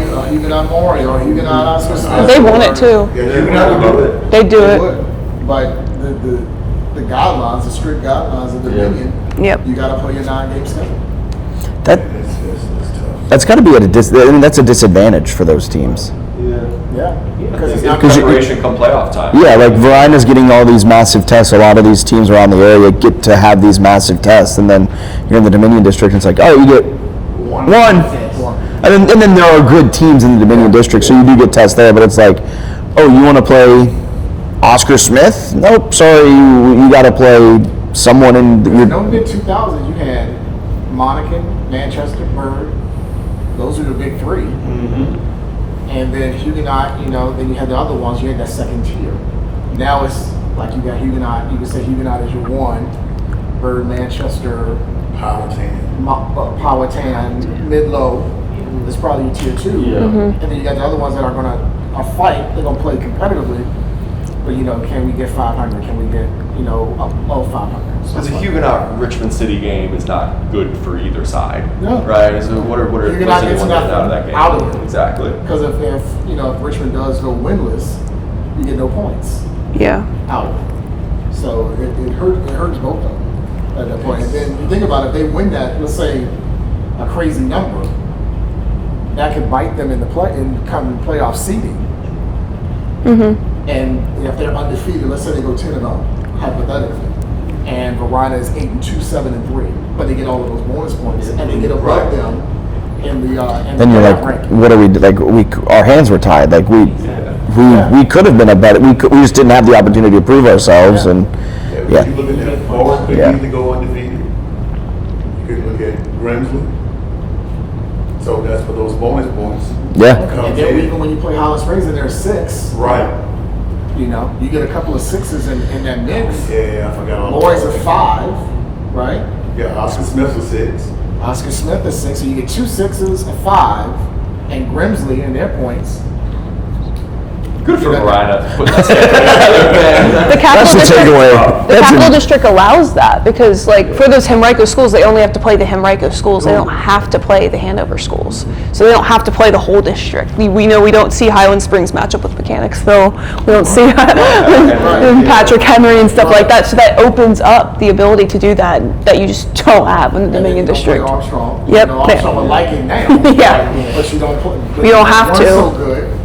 Now you eliminated that as well. So yeah, I mean, it's great for Verona and Holland Springs to do that. But like you said, with Huguenot, you get those 9. It's like you got to scratch to get one really good non-conference game. And like I said, you got to hope if you do win against Holland Springs that they go 9-1 the rest of the way, and you get those bonus points to help you out come November. It's that junior league schedule with Green One. They do the same thing every year. They go 9-1 and 10-0. And because they only get that one out of conference game, and then everybody's like, "Oh, Green One sucks because you can't play anybody because that big schedule is just Right. So I think next year, I think Green One the Beach's supposed to go to a rotating schedule where they're going to allow them to play a second out of conference game every other year or something like that to try to. I don't know. So I don't know if that's the Chesterfield County AD. Yeah, see Chesterfield, they probably won't. Or something where. I mean, but it would help everybody in the county though. Right. You get, I don't get that. I just don't know what But here's I'll just talk about that. Bird's got 2 non-conference games. They got Holland Bird's Springs. got Dale and Holland Springs. That's true. That's true. Yeah, how was it? Yeah. do they? Is there something built in that they play down I don't know. every year? That I- might be I- part of I- it? I'm pretty sure there is. Yeah. Right. But they have 2. I don't remember if they play They- Richmond. Do they have a bye? They may not play Richmond High School. They may not play what? I'm not sure. Yeah, I'd have to go That back might and look. be. But they have 2 non-district games on their schedule. Yeah. They do. Because I think Bird's homecoming is Holland Springs this year. Yes, it is. Yeah, it is. Wow. So it's something that they maybe, like I said, it's something that the ADs need to get together and maybe they, Richard at Huguenot needs to push that to say, can we take somebody off and then add, another high caliber non-district game? Yeah. We're sure Huguenot would love to be playing at Grimsley or something like that, right? They would love Verona's schedule like But that. it is Just actually like I would wonder, maybe talk to Greg about that. It's so like, Powhatan, Holland Springs, Manchester, Columbia, Cosby. So it is. It's with So they don't play with it. So yeah. So maybe they work something out. And I think the old rule was they had to find a game. They had to find a game full width to play in place of that game. So like they did the work for them to Correct. fill that void. That's your that's right. It should be mutually that's your beneficial. thing. Like if you want us off, Oh, you gotta you find gotta us. find us an opponent. And I think Bird may have found with an opponent. I keep saying with, but Richmond High School for the They stayed with. they found. They found them an opponent to get Bird off the schedule. So now the question will be, could Huguenot do that if they want to take Riff off? God, you might have a loophole. But I don't know if he wants to keep that on for the city. Yeah. The city pride, but maybe take a team after he feel that he can't get a point or get a benefit from, and say, okay, we got to find your Yeah. opponent in place of us getting a Grimsley or somebody from the beach or even Northern Region School. Like a Tuscarora. Listen. No, okay. I've been waiting. No, but Loudoun County schools have that same issue because there are too many Loudoun County schools. There are 16 going on 17 Loudoun County schools, so they movie. only play each other. So by the time they only play within the county for the most part. There's like 3 districts for the county in total. Isn't Loudoun also like massive? Like from as- one side to the it's other? as big as like most of the 804 is because it's huge. Like you were up there for the spring sports championships, and he was not happy to be in Loudoun County. And so like when Tuscarora like comes to when they came and lost to Verina, and when they would lose to Springs in the final, it's because they've Good. never seen teams like they did. Sorry, that was like before I was in high school. Granted, Massaponics would have as well. Was that in 2012? What year was that? 12? And yeah, Tuscarora had only been open 2 years because they at that point too. Oh, 2 years we were open, and all of a sudden we were winning Hey, football games. I wasn't even in high school We lost to yet. North Stafford that year. I was in elementary school when that happened. Yeah, Noah. Yeah, We were. he went to Harvard. McSorley was Briarwoods. We would just win so many football It games. wasn't Tuscarora. Briarwoods was in their And then district. we'd play a good 'cause they were opponent. 5, but McSorley was. And then we'd Briarwoods. lose. It was so frustrating being a Massaponics. I was in the marching band, and we have to cheer it on every year, and we think we're so good because we win every single game. Then we get into like the state semis or whatever it is. We lose to North Stafford, lose to Colonial Forge, lose to Tuscarora. Hey, what can I say? I played baritone. I was drum major my senior year, so no big deal. Were you in the Marching Royal Dukes? I was in the Marching Royal Dukes for a year. That's awesome. Man, I was a marching band too, man. That's cool. That was, yeah, It was a Man, used to be the thing. It was fun. It was fun doing it. I could not play football. I did not have. I was not athletic. I'm not athletic. Behold the green and gold, Norfolk State's marching band. My mom loves that marching band. All right. I know, but if I remember correctly, I know who won last time. What'd you say? What did I say? What was that? I don't know. I'll stand Get down. together when they play in the regular season. That might have to be a little friendly way. We don't ever play them. Because Tuscarora can't leave Also- their county. They can't get out of the county. And also, I don't know how. I most think part, yeah, Massaponics they're in stinks 4. now. What's Massaponics? So- Are they 5? They're 5. Okay. You didn't even. I forget what they were. Yeah, I think we were something. And They're not 5C. They're maybe. played 5B. Cortland, Chancellor, Whatever- North Stafford, wherever Colonial Riverbend is. Forge, Broke Point, Mountain View. This one here, you see a couple I think it's B. Maybe. I think D might be. Oh yeah, Justin Thorpe. Shout out Justin Thorpe. Justin Thorpe mentioned. 804-757. Tried to bring that whole conversation. Justin Thorpe. All right, so let's go around the room. 804-757. Former Trojan as well. And former JMU Duke. See? I've been on both sides. He said Virginia State was his most fun playing football. They were the trail. And now every time I come home covering a game, they're all my 757 people are like, oh, you're 804 now. And then every time 757 school comes up here, like, oh, Zach, you're the enemy now. I will say on that debate, I'm not picking a side on either side. However, I posted a clip on Instagram where it was Justin Thorpe saying that the 804 right now is better than the 757. I'm just reporting on what Justin In Thorpe football, said. it is. And all of the comments, and Thorpe very much said it, where it was like, I'm talking about right here, right now, 804 greater than 757. He brought up a couple of good points. All the comments kind of reinforced what he was saying. The people of the 757 were like, yeah, but back in the day we had, and he's like, yes, that's my point. And it's like, that's not the argument. You do win that. Yeah, and that is the argument. They have the history. But right now, and they're like, well, look at our state titles and Bob, and it's like, Look what we got. We got Charlotte Springs. We got Lawrence County. Maury and I Oscar think Smith you are would still. just go by the colleges. You just look at the major colleges across the country, and you see how many 757 players are on. this is actually a real, might have to dive into this. I mean, we talked about it. Just in the state alone, I would venture, and I don't know off the top, but you probably could say about 100 players from D1, D2, and D3 in this state alone. Yeah. Got players from this area. Yes. And then we can spread it out. We can say South Carolina. We've got at least 2 that are going to be playing with Gray and Caleb, and we're going to get 2 more in the next 2 years It's Kane. from Avion Yeah, and and- also Kane. Yeah. That's in South Carolina. Alabama's going to get Charles Scott. LSU. LSU's got the Whiteheads. That's just SEC.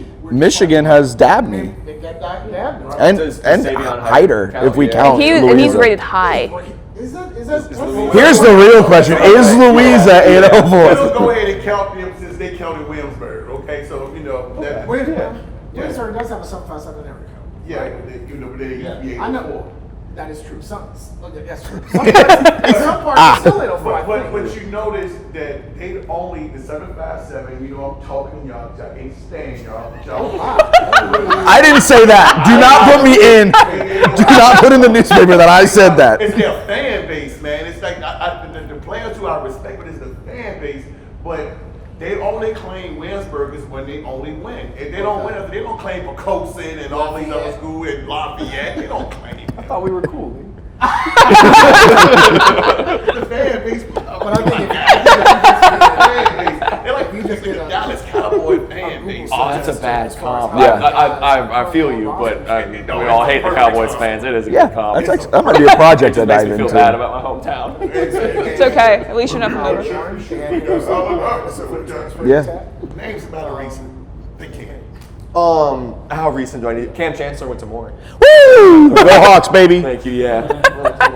Right, and you got. And That's maybe not recent enough though. Hey, go Virginia Tech legend, Seattle Seahawks should be a Hall of Famer. I agree, but how Cam far you Chancellor. gotta go back to that? Is there a 757 player in the I mean, yeah. I mean, they are. Oh, a 757 what? A 757 player in the NFL right now? I mean, Look yeah. at the kid that played for the Chargers. Taylor. Tell you, yeah. Okay, yeah. Y'all shout out to Tyrone. He do those camps every year, too. There's a couple. You know what tips the scales right now kind of competitively in favor of the 804s? The private schools. Like Benedictine and Trinity, right? Like you don't have any of that in the 757. Zach, you were the first person to bring up the privates, and that's a great point. But see, this is the thing that I was telling them. I was like, yo, you go back 30 years. That's St. Chris, too. I'm sorry. Right. St. Chris is Yeah. collegiate. But see, that's the thing. Russell Wilson. If you take away the private schools, put our kids back in public schools, it's a different conversation. Because as I told them, 703, you know that up there, they lose to the WCAC. We lose here. Hampton Roads had to deal with that. Now with the St. James and LSA taking all their kids, they're crying the blues. But they're taking some from the 804, too. Right. So they I know can't where. cry, but see, we used to LSA. it. Yeah. They're not used to that. So it's like, and then St. Francis taking their kids as well. So it's like, and then of course IMG's been taking a couple of kids, but Catron Island, from Northview and everything going. So it's like, if the kids stayed in public, especially on the basketball side, I mean, can you imagine that? They have a whole lot of attention. Yeah. A whole lot less. And I said it 75-7. You can come for me. You can DM me. You know, matter of fact, I'll be down there Sunday in Hey. the river in Deep Creek. Holler at you, boy. Lee, Verona having the All the Smoke tour. I think you're on the All the Smoke tour right now. I'm their kryptonite because, see, I'm going to come back and combat what they say because they want to go back 30 and 40 years. But like I tell them, I said, come holler at me. I got you. I'm going to walk in this encyclopedia. I don't need to do Google. I don't need Google. Google needs me. Quote Opposite it. of Kirk Signetti. I was gonna say, yeah. Throw that on a throw pillow. Google needs me. I have said, like, if you're a coach, those are the two regions. Yeah. I'm recruiting. I'm recruiting 804 and I'm recruiting recruiting center. Yes. Yes. Yeah, If Lori he's not has going, put a he's lot. not going Power 4. He's gonna go FCS. He's gonna go D2, D3. I mean, we got some of the best D3 schools, I think, in the country. Talk about it. Yeah. With Macon and what Pedro has done up there. I mean, and Hampton Sydney, Christopher Newport. Seeing you, We yeah. gotta get ODU back on track, man. I don't know. Hey, they'll be back. They had a good year last year. They got Bowl hope. game, got a bowl game. I'm a big Ricky Ronnie fan. I hope, look, my They got son's a grad, ODU several- grad. They got a lot of 804 My guys. tuition money went to A lot of ODU. kids went to, okay? I want the basketball program back. No, it's fine. he flipped to basketball. I grew up on Gerald Lee and Frank Hassell and Darius James and Kent Bazemore. Kent Like, Bazemore. those were good Early ODU. times, man. Well, that was back in the CAA. If we want to go down this whole thing, Do we want to start with the CAA? CAA when it got demolished. I miss that so much. Now with the Dallas Mavericks. Ooh, shout. Okay. It's another Assistant one. coach up P.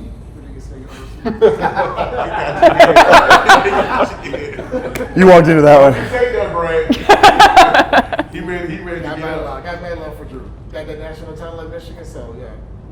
But man, old school CAA, It was so good. A10 blew it up. Hey, man, look. CAA, what, the VCU, ODU, Oh, and Mason. Mason, and Madison. My first VCU games, I was wearing silver and navy face paint and waving the silver pom poms. And my mom taught at ODU, and when I was at the Richmond Coliseum.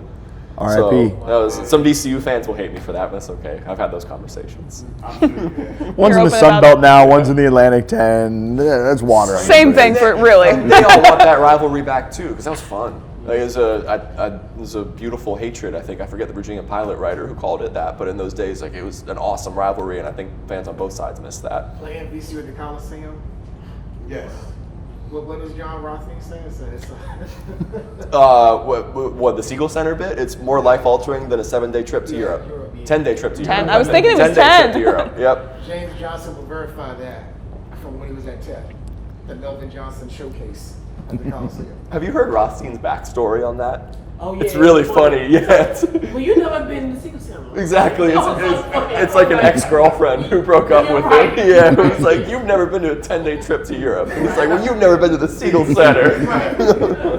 When Briante Weber's leading the full court press. Yeah. He said he cooked with that. You did. Sorry, I took us off the rails. No, that's what the podcast does, man. You did pretty good for a while. Thanks, yeah. I was trying to stay away from the VCU concept. It's my instinct. To your own podcast. You'll be good, man. I think you should do that. Thanks, Lee. It's Times batch, man. I'm sorry. No, it's okay. It's called On the Horn with Zach Joachim. It exists. Oh my gosh. Not the plug. He just plugged on the horn.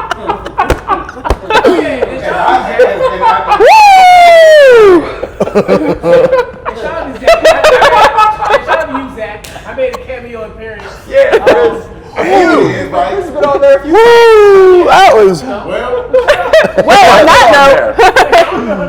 well, Zach, We're going to have you on, Lee. I told you. Did I say Come I to was the a rookie VCU here? game, leave it right there at the end of the game.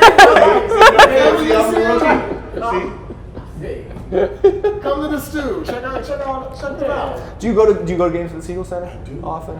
Heck yeah. More life altering than a 10-day trip in Europe. note. Some are saying.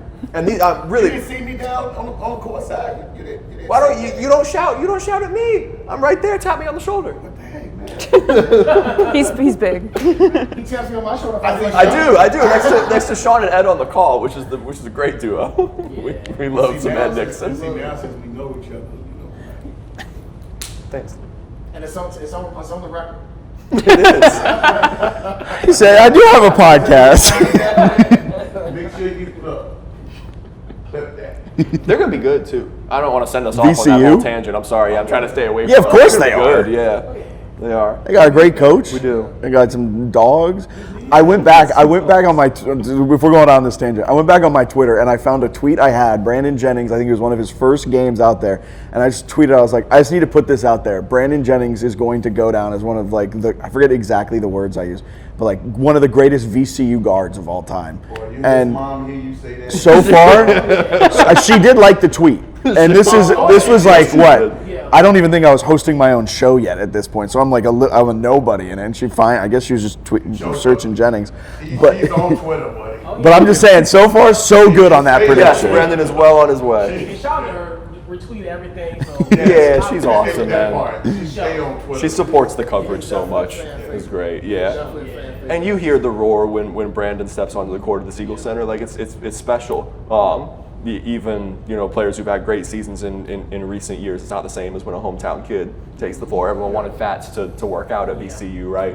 And he's so gonna do good at Longwood. I think him and Thomas. I think that's gonna be nice for his second year working with Thomas. I think that's gonna be good for Fats. I can't wait. Yeah, but VCU's gonna be loaded. yeah, they are. Getting Blake Harper.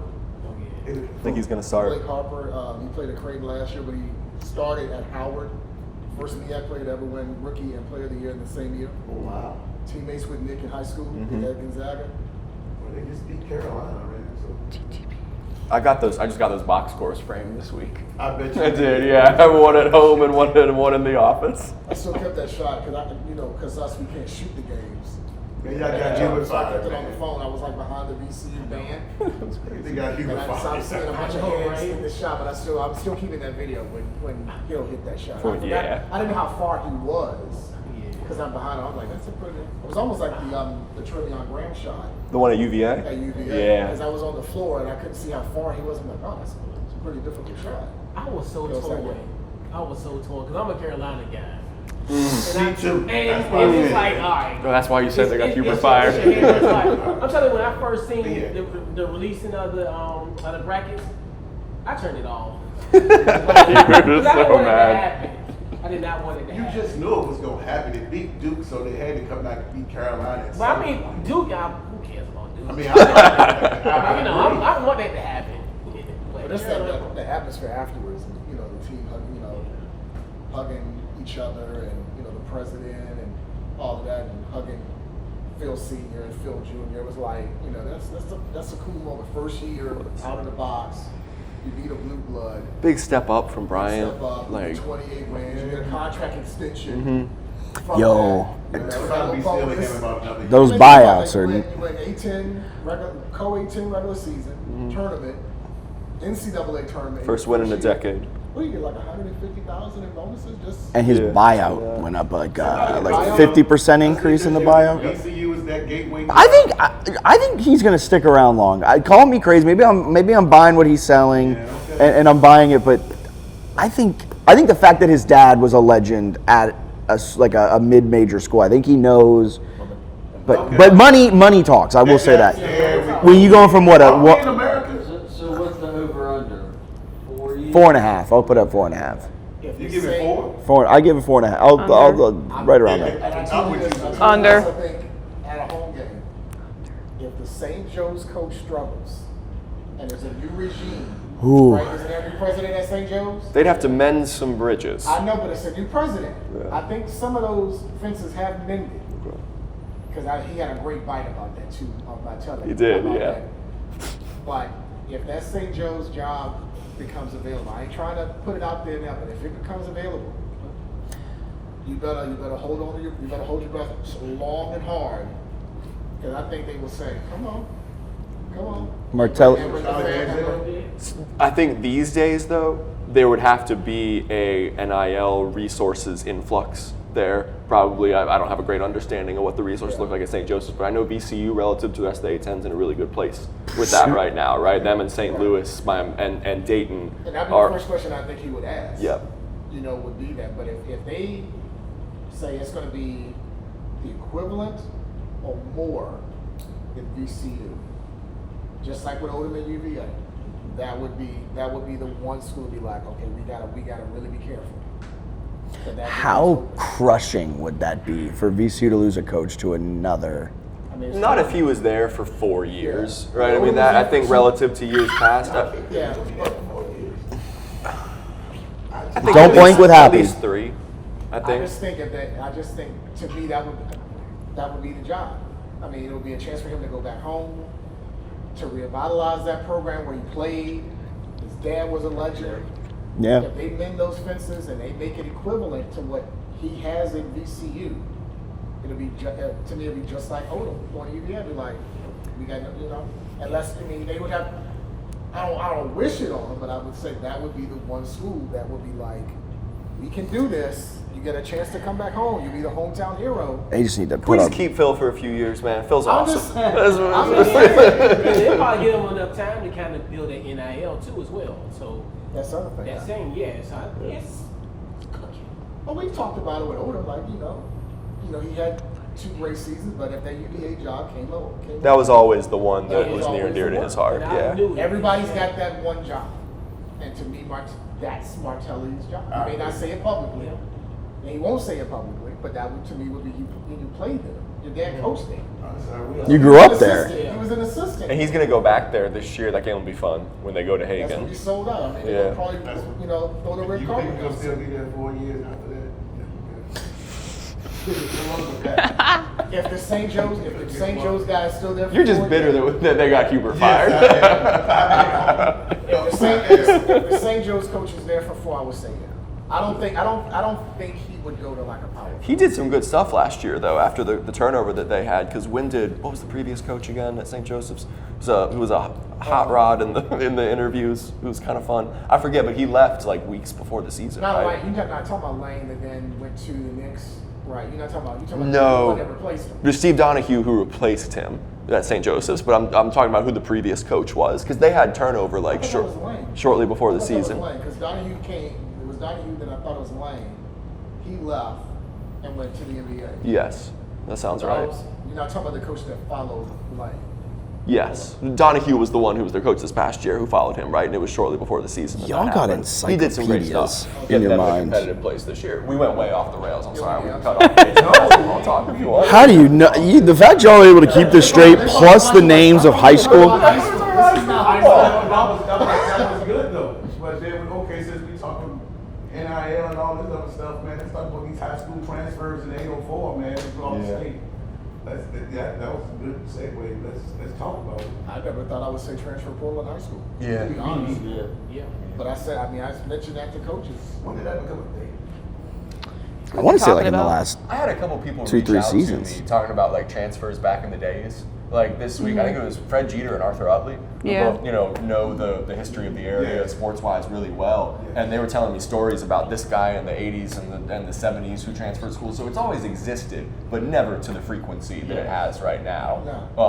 And never to the, I think, changing localities as much as people are. Obviously, Dinwiddie's a long way from Verina, and Matoaca's a long way from Armstrong, and like that, like people are going long distances. Shout out to the coaches who were pretty candid about it. I appreciated that at Media Day a lot. Like the Jeremy Pruitt, the Pruitt and Billy Red exchange was awesome, and it was just like, yeah, Kamari Cherry's here this year. Sorry, Billy, and Billy laughed about it. Yeah. They were on stage together. So I think most of the coaches are just kind of accepting at this point, like what Billy Mills said about like we have a culture. If anyone leaves, I wish them well, but everyone's not a Dinwiddie football player, and we're going to keep doing things the way that we But do are they things. really though? I mean, I know I'm gonna be I know I'm cross the line, man. But sometimes these coaches say they do, and then they do some stuff behind the scenes, and it's like they be trying to hold these kids back as well. So we've seen that too, So that's why I was like, are they really? They say that, and then behind the scene, they're like, oh, you ain't do that, So, yeah, I got to call you out on that too. If I'm going to be fair, I got to say it. It's true. It could be somewhat like a coach speak in a sense because it's like everything, Man, I don't want y'all to talk. I'll be the independent guy to say it. Yeah, but I know what you mean. I get what you're saying. Yeah. I think in their private moments, they're pissed. They ain't just pissed. They're actually doing it. Well, PC. I ain't calling no names, but they are doing it. And the thing about it, when they publicly come out and say it, I've seen the text messages. So don't say you're not doing it, because I've seen the text messages and the screenshots.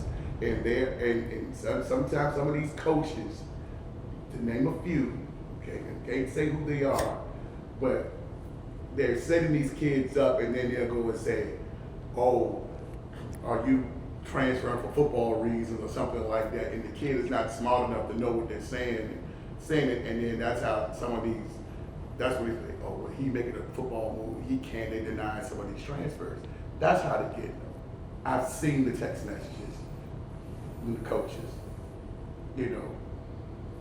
So they need to stop that. And I'm not saying in this area, but I've seen it in the state. I've seen it, and I'm just like, wow. And they'll say, no, they ain't got nothing on me. Yes, they do. Well, until either the VHSL or until each class has some type of 5-person or 7-person committee that is strictly about eligibility and strictly about transfers, this is going to continue. Yeah.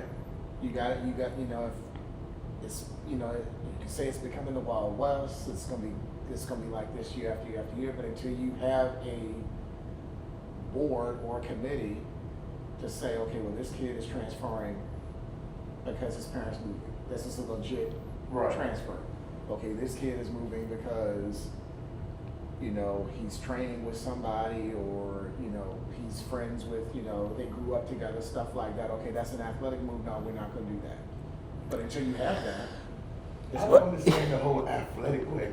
And I agree with you, Sean. I think, and that's what's going on in college football. When I've always preached, like, you need a commissioner, not just for the Power 4 school. You need it for all the schools, because now it's just running rampant. I think once again, if you don't have that committee, like you said, Sean, everybody's gonna transfer. Everybody and mom's gonna transfer, because there's no governance behind what's going on.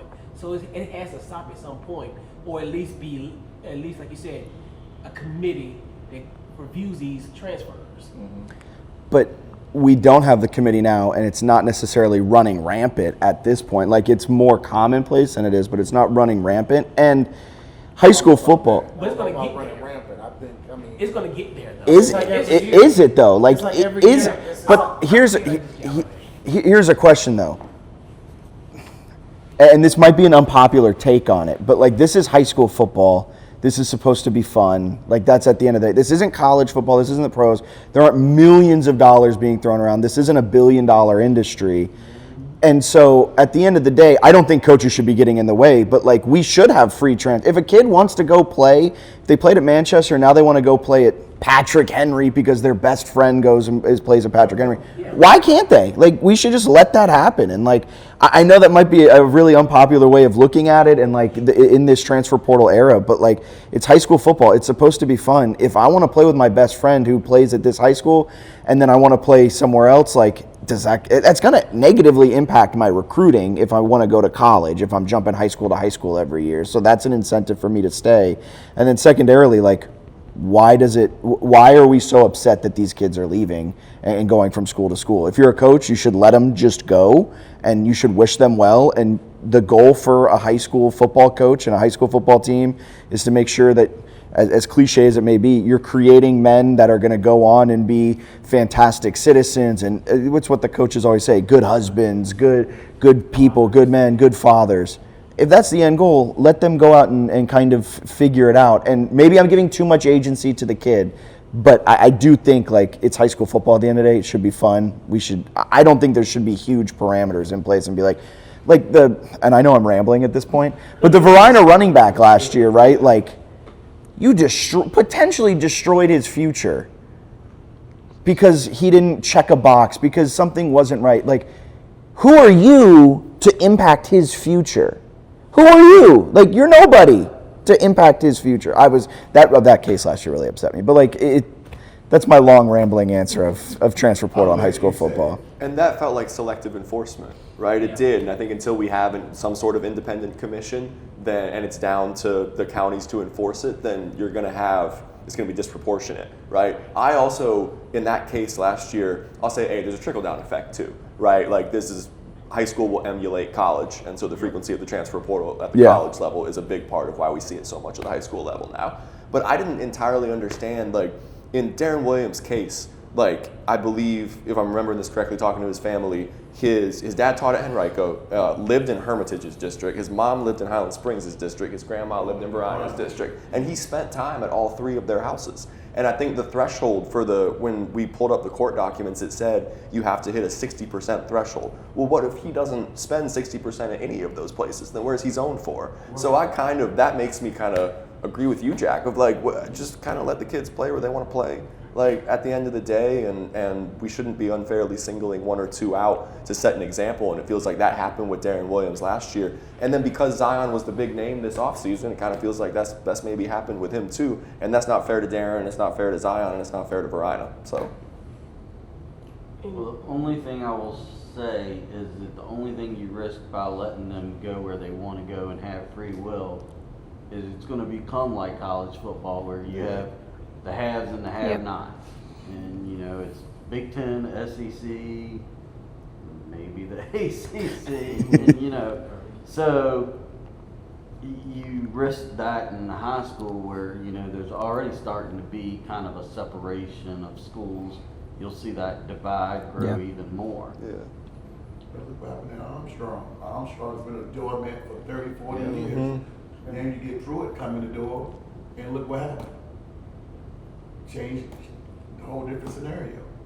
So it puts the onus on the coaches to an extent to make players want to come play for them, and to also teach them and like lead them to be like, you probably shouldn't transfer 4 times in 4 years if you want to play at the next level, and also like you probably don't want to for your own good. Like you are moving schools, you're making new friends, whatever it is that the high school kids do nowadays. But like that might be something a coach has to take on in addition. Now, you could go down the whole line of do coaches get paid enough to take on another thing, blah, blah, blah, blah, blah, with it all. And like, then you're getting into more discussion of it. But like, I just think let them move around and don't negatively punish a kid for making the move like with Williams last year. Like, who knows how that's going to impact his future college prospects and his future period. Yeah, well, I talked to Coach Robertson on Sunday. He said he's doing very well at the same team. So players just can't wait. They said he's a guy that wants to get the pads, man. He's that guy, you know. Like, what does he do? Like I said, he's a practice player, but he's a gamer. He's that guy that when you get in there, like, so the kids are just like, that's the one kid that they said they was waiting to see him get on the field. So glad he had another opportunity. Yes. Because some kids don't get that.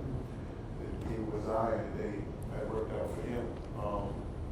And I'm sure there's some other kids that's out there that you don't know, stuff like that. But it's hard to keep track of. We were trying to do that talking this week about it's impossible. We list all of the kids who changed schools, and it's really hard. This is the 1 year that we have really focused on football 365. Like I call Savannah. I mean, it's been slow. Yeah. Girls basketball this year, period. You don't hear about the transfer in basketball or other sports, but football is just 365. It's like for us in the media, it's great to have something to talk about. Well, I'm calling Danny, or I'm calling Sean. It's like, hey man, look, you know, that's just a transfer. You know, like it's great for us, but I love VCU transfer portal season. Like it feels like the season doesn't end when But they also have limits on it. Game. The portal's only open so long. Could we? That's not how it works here in high school. I don't know. One time, transfer policy. I know John Calipari talked about that a lot at the college level of trying to put something in like that. If your coach leaves, then you can transfer. Outside of that, you get one in college, and that's where you got. You know, I don't know. Could we mess around with some rules like that at the high school level? Could we keep a portal window for high school? I don't know if that's going to work. But. I think the biggest solution to it is like instituting a VHSL committee from the like. You need someone at the VHSL or someone's at the VHSL level. If they are gonna be the judge, jury, and executioner of it all. Like you're going to need an actual single spot, a single source of truth, rather than the districts, the counties, the schools, the read like who? No gray area. Yes. Your eyes gonna be black and white, and then if you do it by each class, or you just have a unilateral 5 or 7 person committee that handles everything. And it's one handles each case. And I think that's the case. You look at it, okay? You look at Hayfield. Hayfield could have had state championship.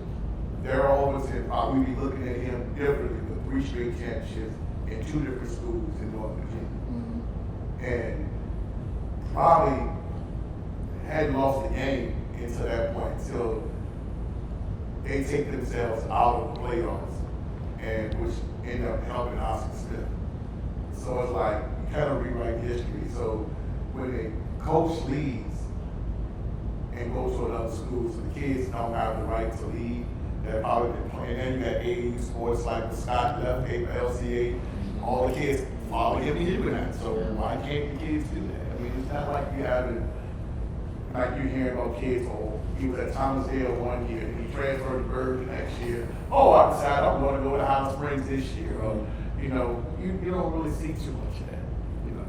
So, I mean, I'm for just letting the kids play, let them go where they want to go, because at the end of the day, if kid don't want to be here, then let them go. That was Billy Mills' take on it. That. Yeah, just let them go. I mean, because the thing, because I said this year, outside of the heavyweights, let's see how well you can coach. That's what's going to come down to. If you can coach, it shouldn't matter. What if you have that great player, like he or she, and we want to say she because of basketball, obviously or softball or any other sport, but then the grades don't. You know, you transfer to one, then your credits don't transfer, and then you don't become academically eligible. Well, that's the other catch. So that's up to the parent. But that's also part of the transfer. You know, if I'm going from Henrico County to Chesterfield County, you know, maybe some of those credits don't line up. Or if I go from private to Petersburg, they may not add up. Well, I think that's where the parents are going to have to really, as a family collectively, they're going to have to sit down and do their homework. I mean, like if you, let's say for instance, if I'm a 2019, if I leave public and go to private, reclass, and then decide I don't like the private school and decide to go back, man, you know you lose that. Yeah, a lot of people don't know that, so it's a lot of rules. Again, that's still the research of that particular family that makes that move. That's something that if you want to do that, you got to do the research and do the homework on that. That's I don't think that should be, you know, penalized for the school. I think if the parents know they want to do that, then you got to know X, Y, and Z. Because it almost messed up for somebody this year. Had to, you know, with Zion this year, you know, it almost backfired on him. Yeah. Well, I'm old enough to remember when you transfer, you sat out. And if you transfer within your district or your conference, you sat out too. You sat out too. Yeah. So you know. Wow. Because you're a fine camera person. You remember the days of the CIAA. When you transferred within the conference, you sat out 2 years. So I mean, I don't know. I mean, I don't know if the VHL says, okay, I want this 13-year-old to have all of this power. And I think that's going to come down to it. Like, am I going to have this 13-year-old kid or 14-year-old young man or young lady have the power of a 19 or 20-year-old adult in the collegiate ranks and say, well, I can go here, I can go there. You know, I'm all for the freedom part of it, but you know, there are going to be some other things that you have to line up. They already got it. These coaches are going to these rec games now. Yeah. They've been doing it. So this ain't nothing new. But also I feel like some of the responsibility should also be put on the parents at the same time. Where like if it is a 13-year-old, a 14-year-old wanted to transfer, like some of that the parents need to take some responsibility too in this whole process and either convince their kid not to transfer or work with them to figure out the best route forward or try to tell them why they should or should not. Because like for myself, right, like in marching band in high school, like there was a year I really wanted to quit and I wanted to go and just do something completely different. My mom sat me down and was like, this is why you probably shouldn't do it. It's your choice, but like I'm going to give you the information to help you make that decision. And I didn't leave marching band, and then I ended up getting drum major, and but it helped me get into college and like all of that stuff. But like I think some of the it's not necessarily that a 13, 14-year-old's making the decision to jump. It's I think the parents and the family, but they're going to have a large, but they're going to have a significant percentage because at the end of the day, like for college, that young man or woman, they're going to have to be in that school. Yeah, 100%. Deal with the teachers and the classes and the curriculum and the practices and the friends and all of that stuff. They're going to have to deal with that. Not the parent because they're going to be in that classroom. They're going to be on that campus. I think at the end though, the VH, like there just needs to be a committee set in place to make so that there is a single source of truth on all of this. Just to Sean's point from the beginning. because yet it may not be a fire. It might be like a candle left unattended. But in a few years from now, we could be talking about a towering inferno. We got everybody. What candles are you buying, man? He's got My candles got like 10 hours of burn He's got time. sparkler candles. We can get to that point. So I think how what Chuck said. Yeah. Also, like you stop the bleeding now Yeah. before it gets out of whack where you can't. It's beyond repair. Yes. But it's only related to football. In the words of the great Coach Webb at Lynchburg, it's only a football issue. If we were talking about the marching band, would we even be having this conversation? Marching I mean, band transfers are crazy. our rival in marching band was Battlefield High School up in Northern If I Virginia. decided I want to leave Holland Springs to go to join Norcom Band, is this a conversation? Look at what's going on at Patrick Henry. Look at all those championships Patrick Henry won in volleyball. We ain't having that conversation. You telling me all the best players live in Ashland playing volleyball? We really that's what we saying? We see transfers I thought across Patrick Henry was all sports, right? Yeah, they just took a stray. Their volleyball program just took a massive So all the stray. best volleyball players live in Ashland now, right? That's what you telling me? All they so they Hey, it's a hot. They've won. Like Patrick Henry in Hanover won it last year. It's that whole area. That's what I'm saying. Catch the preview out soon. If you're telling me that, then that's what I'm gonna do. I I'm gonna know. make sure that I pack up, move my family, my granddaughter, because my son said that he's gonna have his daughter playing volleyball. So that's where we moving. So we're moving to Ashland, and that's what you're telling me. Right. Okay, well, I'm Rick Stockel, I need you to help me sell out.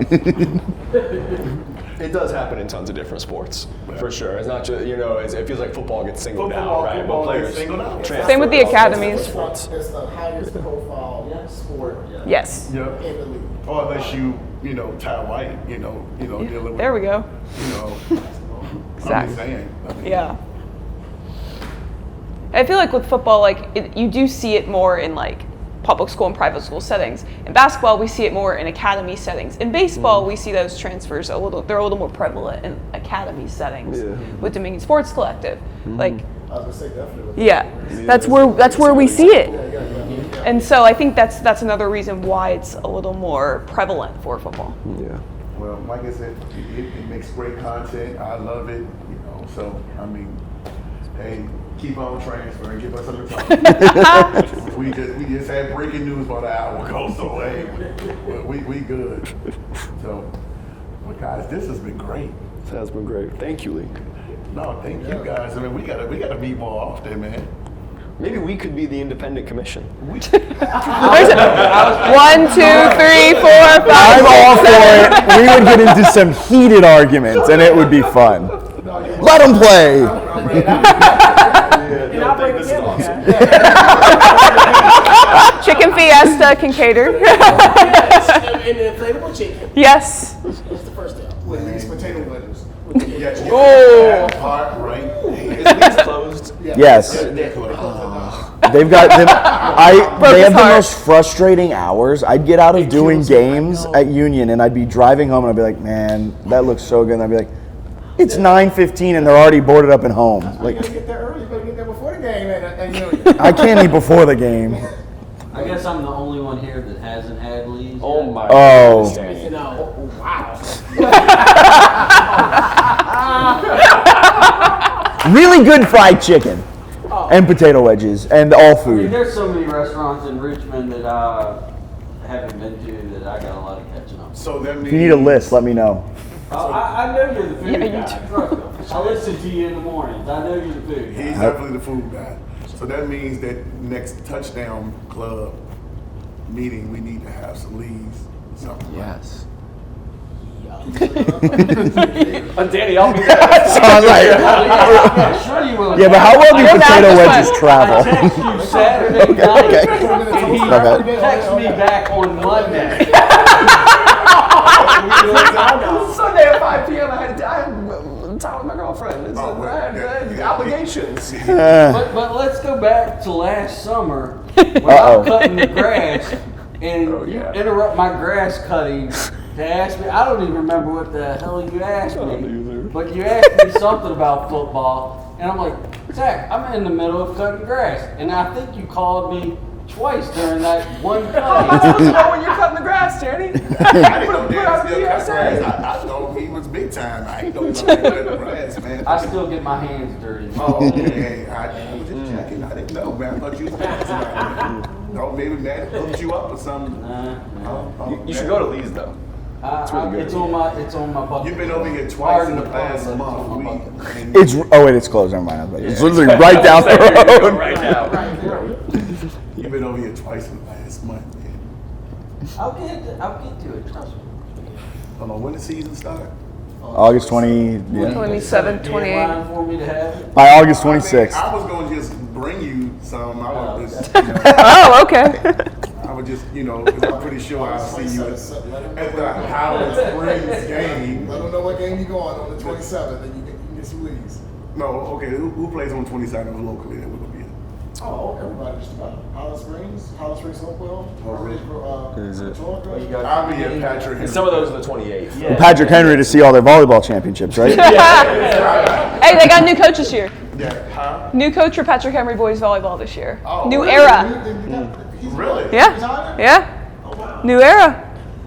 Well, guess what? I'll be at the first game. I'll be there. I don't even need a coach's pass. I'll pay to get in. I'm coming over there. That is a juggernaut volleyball. I've seen him. That's what I'm saying. I've seen him in the state finals. Is it boys and girls or just boys? Just boys that are the juggernaut. Though Hanover and Atlee were better last year. Okay. I'm saying, man. If you want to get a scholarship for college, go boys volleyball. Or I guess men's volleyball at that point. Not a lot of options out there. If you're good, they'll find you. I'm saying we got some funny business somewhere, man. I'm just saying. I ain't trying to lure nobody. Yeah, sure. But I'm just saying. So I'm just saying, right.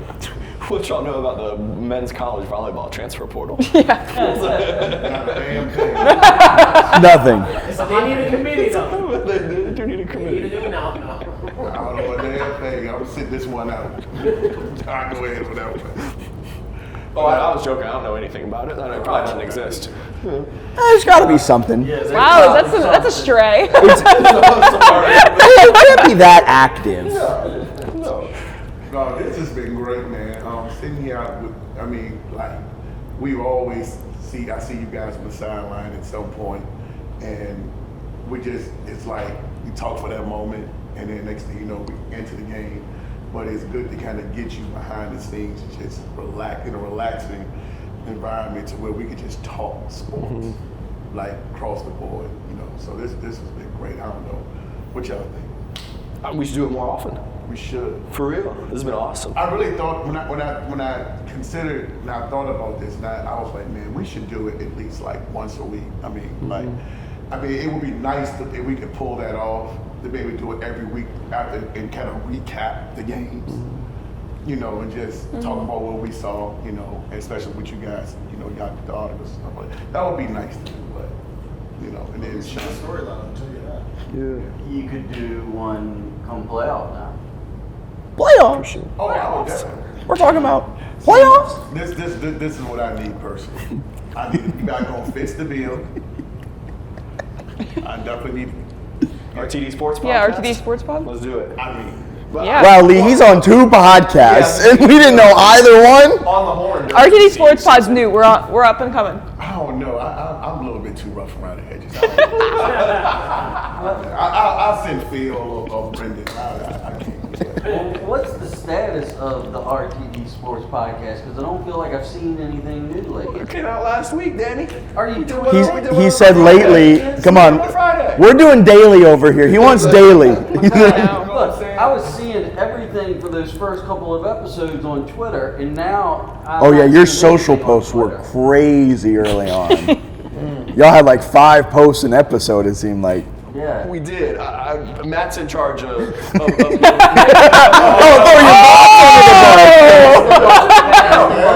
No, pass the buck in turn. I'm trying to give all the credit. He was the one that put together the podcast and asked Savannah and I if we wanted to do it. And he's been the one putting out all the social media stuff, so I cannot attest to the frequency. You guys use Riverside to record? Yes. Yeah, come on. It has the magic clips. Can't You believe should be able to just he just turn blocked those us right away on which platform. It's because we're not hating on the who was it that Which one? went viral, the NHL player. Oh yeah. Yeah. I'm known for that. Yeah. that's the one that I'm went known viral for- early on. I'm known for saying I'm known for saying things that might not even be absolutely correct. just to do that. What do you think, Chris? Love you, man. I love you, man.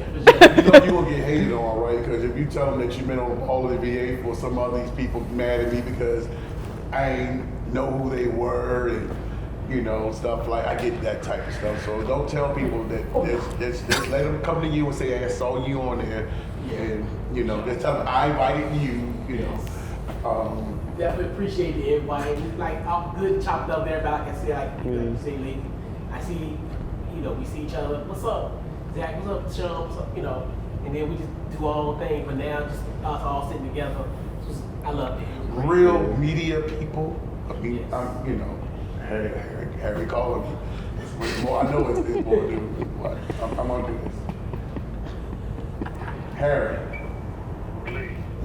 Look, we shooting the podcast, but everybody can hear you. What's going on? Where you at? We at Onyx. Say what's up, y'all. Hey. What it do? Hey, I should have came up there with y'all tonight. Yeah, you should have. Yeah, I definitely should have. Yeah, what's going on? What's going on? What's hot out there, man? What's happening? Not much, man. Just seeing if you coming on Thursday. Yes. Okay. Pencil me in. I'll make up. I'll make up with y'all. That's all I'm calling for. Okay. I'm in the media list for Thursday. Well, thank you. See, that's called mutual respect. Thank you. Hey, I appreciate that.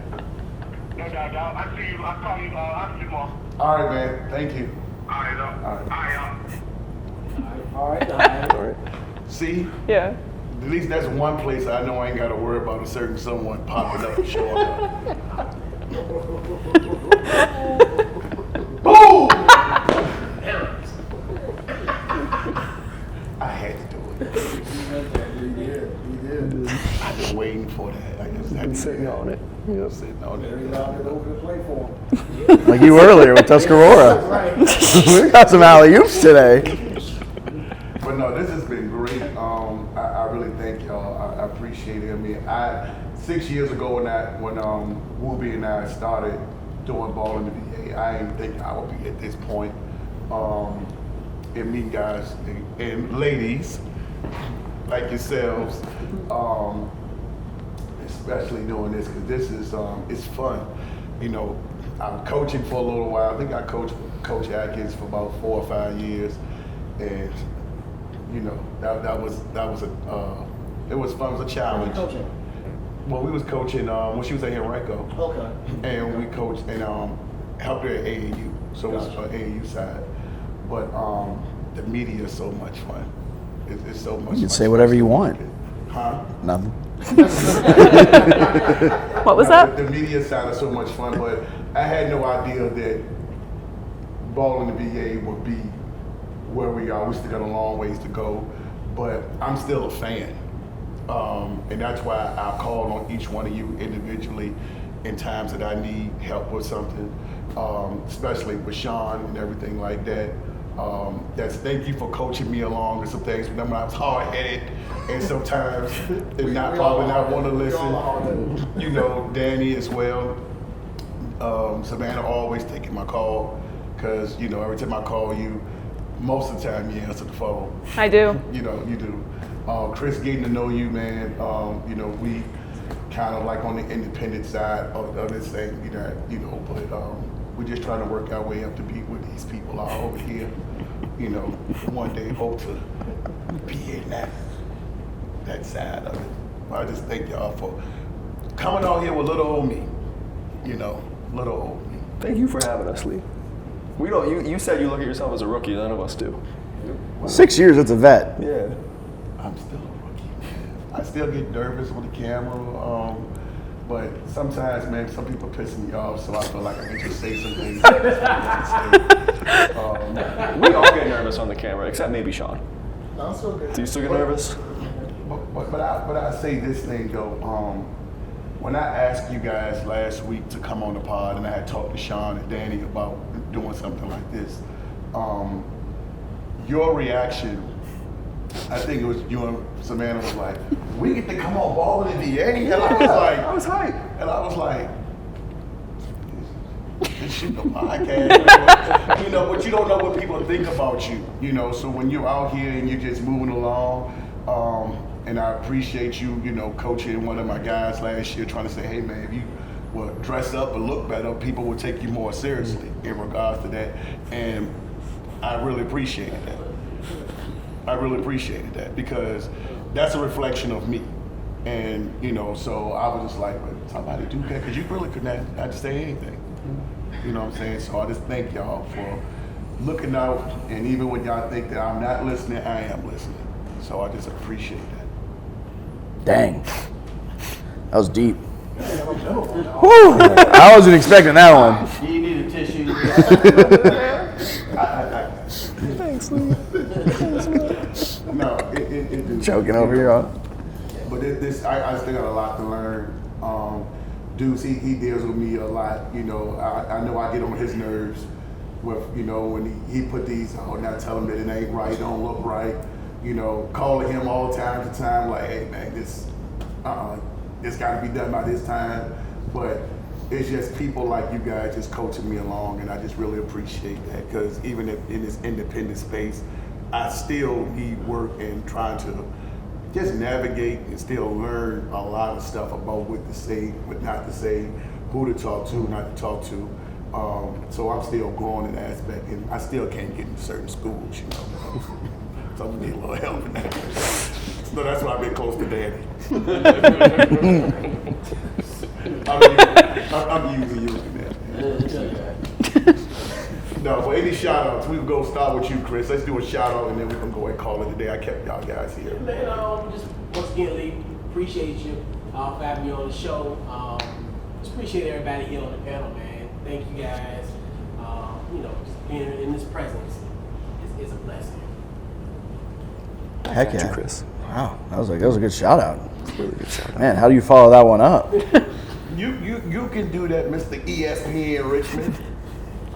Yeah, I mean, I guess so. No, I do want to say though, when I started at ESPN Richmond last year, when I started hosting the show, I was like, you know, I want to do high school football. I want to cover it. Who are the people I can look to for it? It was the RTD. It was Sean at CBS 6 with Final Score Friday and everything you guys had doing in your team previews. And it was your podcast. Danny, I'm so sorry. I hadn't found you on Twitter yet. I'm going to be honest. I was newer to the 804. I was still learning stuff. Then I met Danny in one of the first games, and Virginia, I forget, someone was at the Highland Springs Hopewell game with you guys and kind of got introduced to Virginia Preps and everything. But BallinVA was one of the first outlets I kind of had stumbled into, and I was like, these people know what they're talking about. This is a good time. Reached out to you, had you on the show last year, and it was an absolute blast. So twice, and we've got to do that again here soon. That made me feel. So that's what I'm saying. You guys are legit. You're not a rookie. That's my team. I got to think. Oh my goodness! You're right. Your team is awesome, but oh my goodness, you do some of it too. Some of it, but you deserve some of the credit too. Let Sean say the hot take. Sean's got a hot take? No, he always tell me, he said, was that a kind of a, you know, I think I have a hot take sometimes like that, but Every once in a while. It works well for radio. I'm not as knowledgeable as Phil and Brendan, you know, those guys just, they make me step up, so, you know, I just let them do their thing. But, thanks, man, I appreciate it. Sean. I'll shout out everybody that's here, because I mean, you know, I listen to you. Me and Couch. We've talked several times. Danny, Savannah, Mr. VCU. So I mean, definitely shout out to everybody here on the panel. I'm gonna try to be a little political. I'm gonna shout out to all the coaches, and players, and administrators for making our jobs easier. Because without them, because we be up the creek. Yeah. We have not. But and also, you know, just the people in the community. Because I mean, I would safe to say everybody has had somebody walk up to them and say, "Good job with the story, good follow up, you know, great interview with coaches, great podcast, you know, great interview on the radio." So I think, I would do all of that. I would give a shout out to all of the persons and people involved. Was that cool? That was a good one. That was a good one. Yeah, that was good. Yeah, You got my vote. I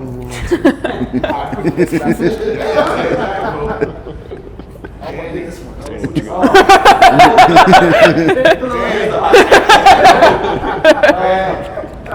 You know, I would say shout out to all of y'all because while we met on football fields as media members, I consider you all friends now. And then just shout out to, the coaches and the players of the last 13 years that have followed me on Twitter, read my stuff on Virginia Preps. I mean, if it weren't for those players, those coaches, the fans, I wouldn't still be doing this going into year 14. Woo. I am the rookie. Yeah. And I'll keep doing it as long as the knees hold up. Don't stop cutting grass, man. Those are valuable steps. Get that Get ride my on, steps man. in. Get my steps in. Yeah. Savannah.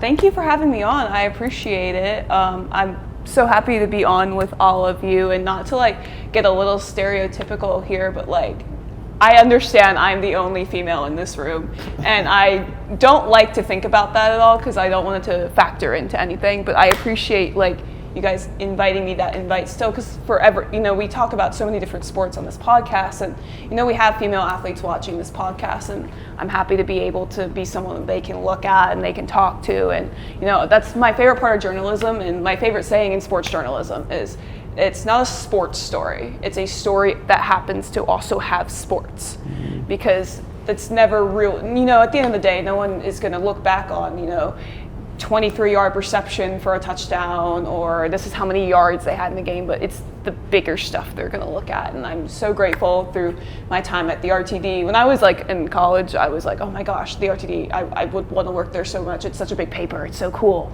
So, the fact that I get to do this week in and week out is amazing, and I appreciate everyone in this room so much for that. Coaches, obviously, thank you for letting me on the sidelines. Shout out to some of the administrators who sit or people who sit at the tables who let me in. Yes. I'm always a little nervous about that, but shout out to them for making sure I'm in, letting me cut the line sometimes. That's a big deal. There have been times when parents open the doors for me and they see my press pass, they're like, "Oh, you're Savannah. Ugh, come on in, skip the line. You can come in with me." And I am so appreciative for that. And everyone who's helped me along the way, and of course, having me on. I was so excited to be on here today. I like being on podcasts and radio shows and stuff like that. I think it really helps grow the brand of a community to hear all these different voices. So I appreciate it. Job well done. Well said. How you gonna follow that? I know. That's a good question. Thank you. That's a tough act to follow. As all y'all alluded to, it's not about us at the end of the day. It's about the players, it's about the coaches, it's about the administrators. So thank you to all of them for facilitating our coverage, because we wouldn't get anywhere without them. It was the spring of 2021, I think it was, when I was a rookie. I was a part-timer at the TV. Oh, we got a story? Yeah, you got a story. And I was a part-timer. I didn't know what I was doing. And David Bedwell was the coach at Hermitage. And there were some things that happened with David Bedwell at LC Bird and everything, and the exit. And there was some legal trouble. And my colleague Eric Kolinich had written about it leading up to it. And I wrote a preview for the game because it was his first game back on the sidelines. He was coaching at Hermitage, and I mentioned what had happened at LC Bird. I felt like I had to in the preview for that story. And David Bedwell did not take kindly to that. And it was Hermitage at Verina, I think, and we were doing post-game interviews, and it was me and Sean and maybe Will Catterley and someone else. Maybe Mark Davis, maybe still in the area then. He might have been. But we walked. Yeah, it was a few people. We walked up to the post-game media scrum. This is still pandemic era. I don't think there were fans at that game. Yeah, and I don't think there were fans there because this was still pandemic era. And David Bedwell started off the press conference by saying, "Where's Zach from the Times-Dispatch? I'm not answering any questions until he leaves." And so I was a part-timer, and I was freaking out, and my heart was going 110 miles an hour. I didn't know how to handle the situation, and I walked. He said your name. I thought he said somebody else is Or maybe he might have. I think he conflated me and Eric was part of the issue here because Eric had written about everything about what happened at Bird. I think you just say anybody with the time. Leave. So I walked to the sideline and I was freaking out. I didn't know how to handle that situation. And Sean, after they did interviews, talked to Bedwell and explained the situation to him. And I think told him, he's a young new reporter who's wasn't him. He didn't write the story. Who's learning the ropes of the area, and then Bedwell came over and talked to me and did an interview with me afterward. And I say all that to say I've always been so grateful to Sean for that because that was a big moment in my journalistic career early on, and I'm grateful to be a part of a journalism community where people don't feel like competitors, they feel like friends. So thank you for that, Sean, and grateful to be a part of this group because like Danny said, I think of all y'all as my friends. I just want to say, I don't know if I love that story as much as the Troy Taylor. Tell that real quick. No, we're trying to do outros. I miss Troy on the sidelines. Troy's hilarious. Do you remember the context of it? I think you picked Bird to lose. They repicked. And I think it was a regular season game. Yeah. And Oh no. he was very upset that you picked him to lose. It was. And yelled your name up and down the sideline all night. But then he tried to use me for a call, which I thought was great, and I always appreciated Troy for that because I forget what the call was. It's probably a hold on Bird. Oh wow. I'm counting out of strength. But it was he disagreed with the call, and I disagreed with the call too. I was on Troy's side, and my reaction made that very clear. And Troy immediately pointed to me from the ref, and he was like, "Zach Joachim from the Times Dispatch doesn't think it was a flag." I was just like, Troy, leave me. Was that a decent impersonation? I was like, Troy, leave me out of this, man. So yeah, that was one of my favorite ones from the sidelines too. One of the true characters from the league. Yeah, I love Troy Taylor, man. Shout out to Troy. He was one of the ones that he really started getting coaches when he came on and he shouted it out and just telling everybody about my podcast.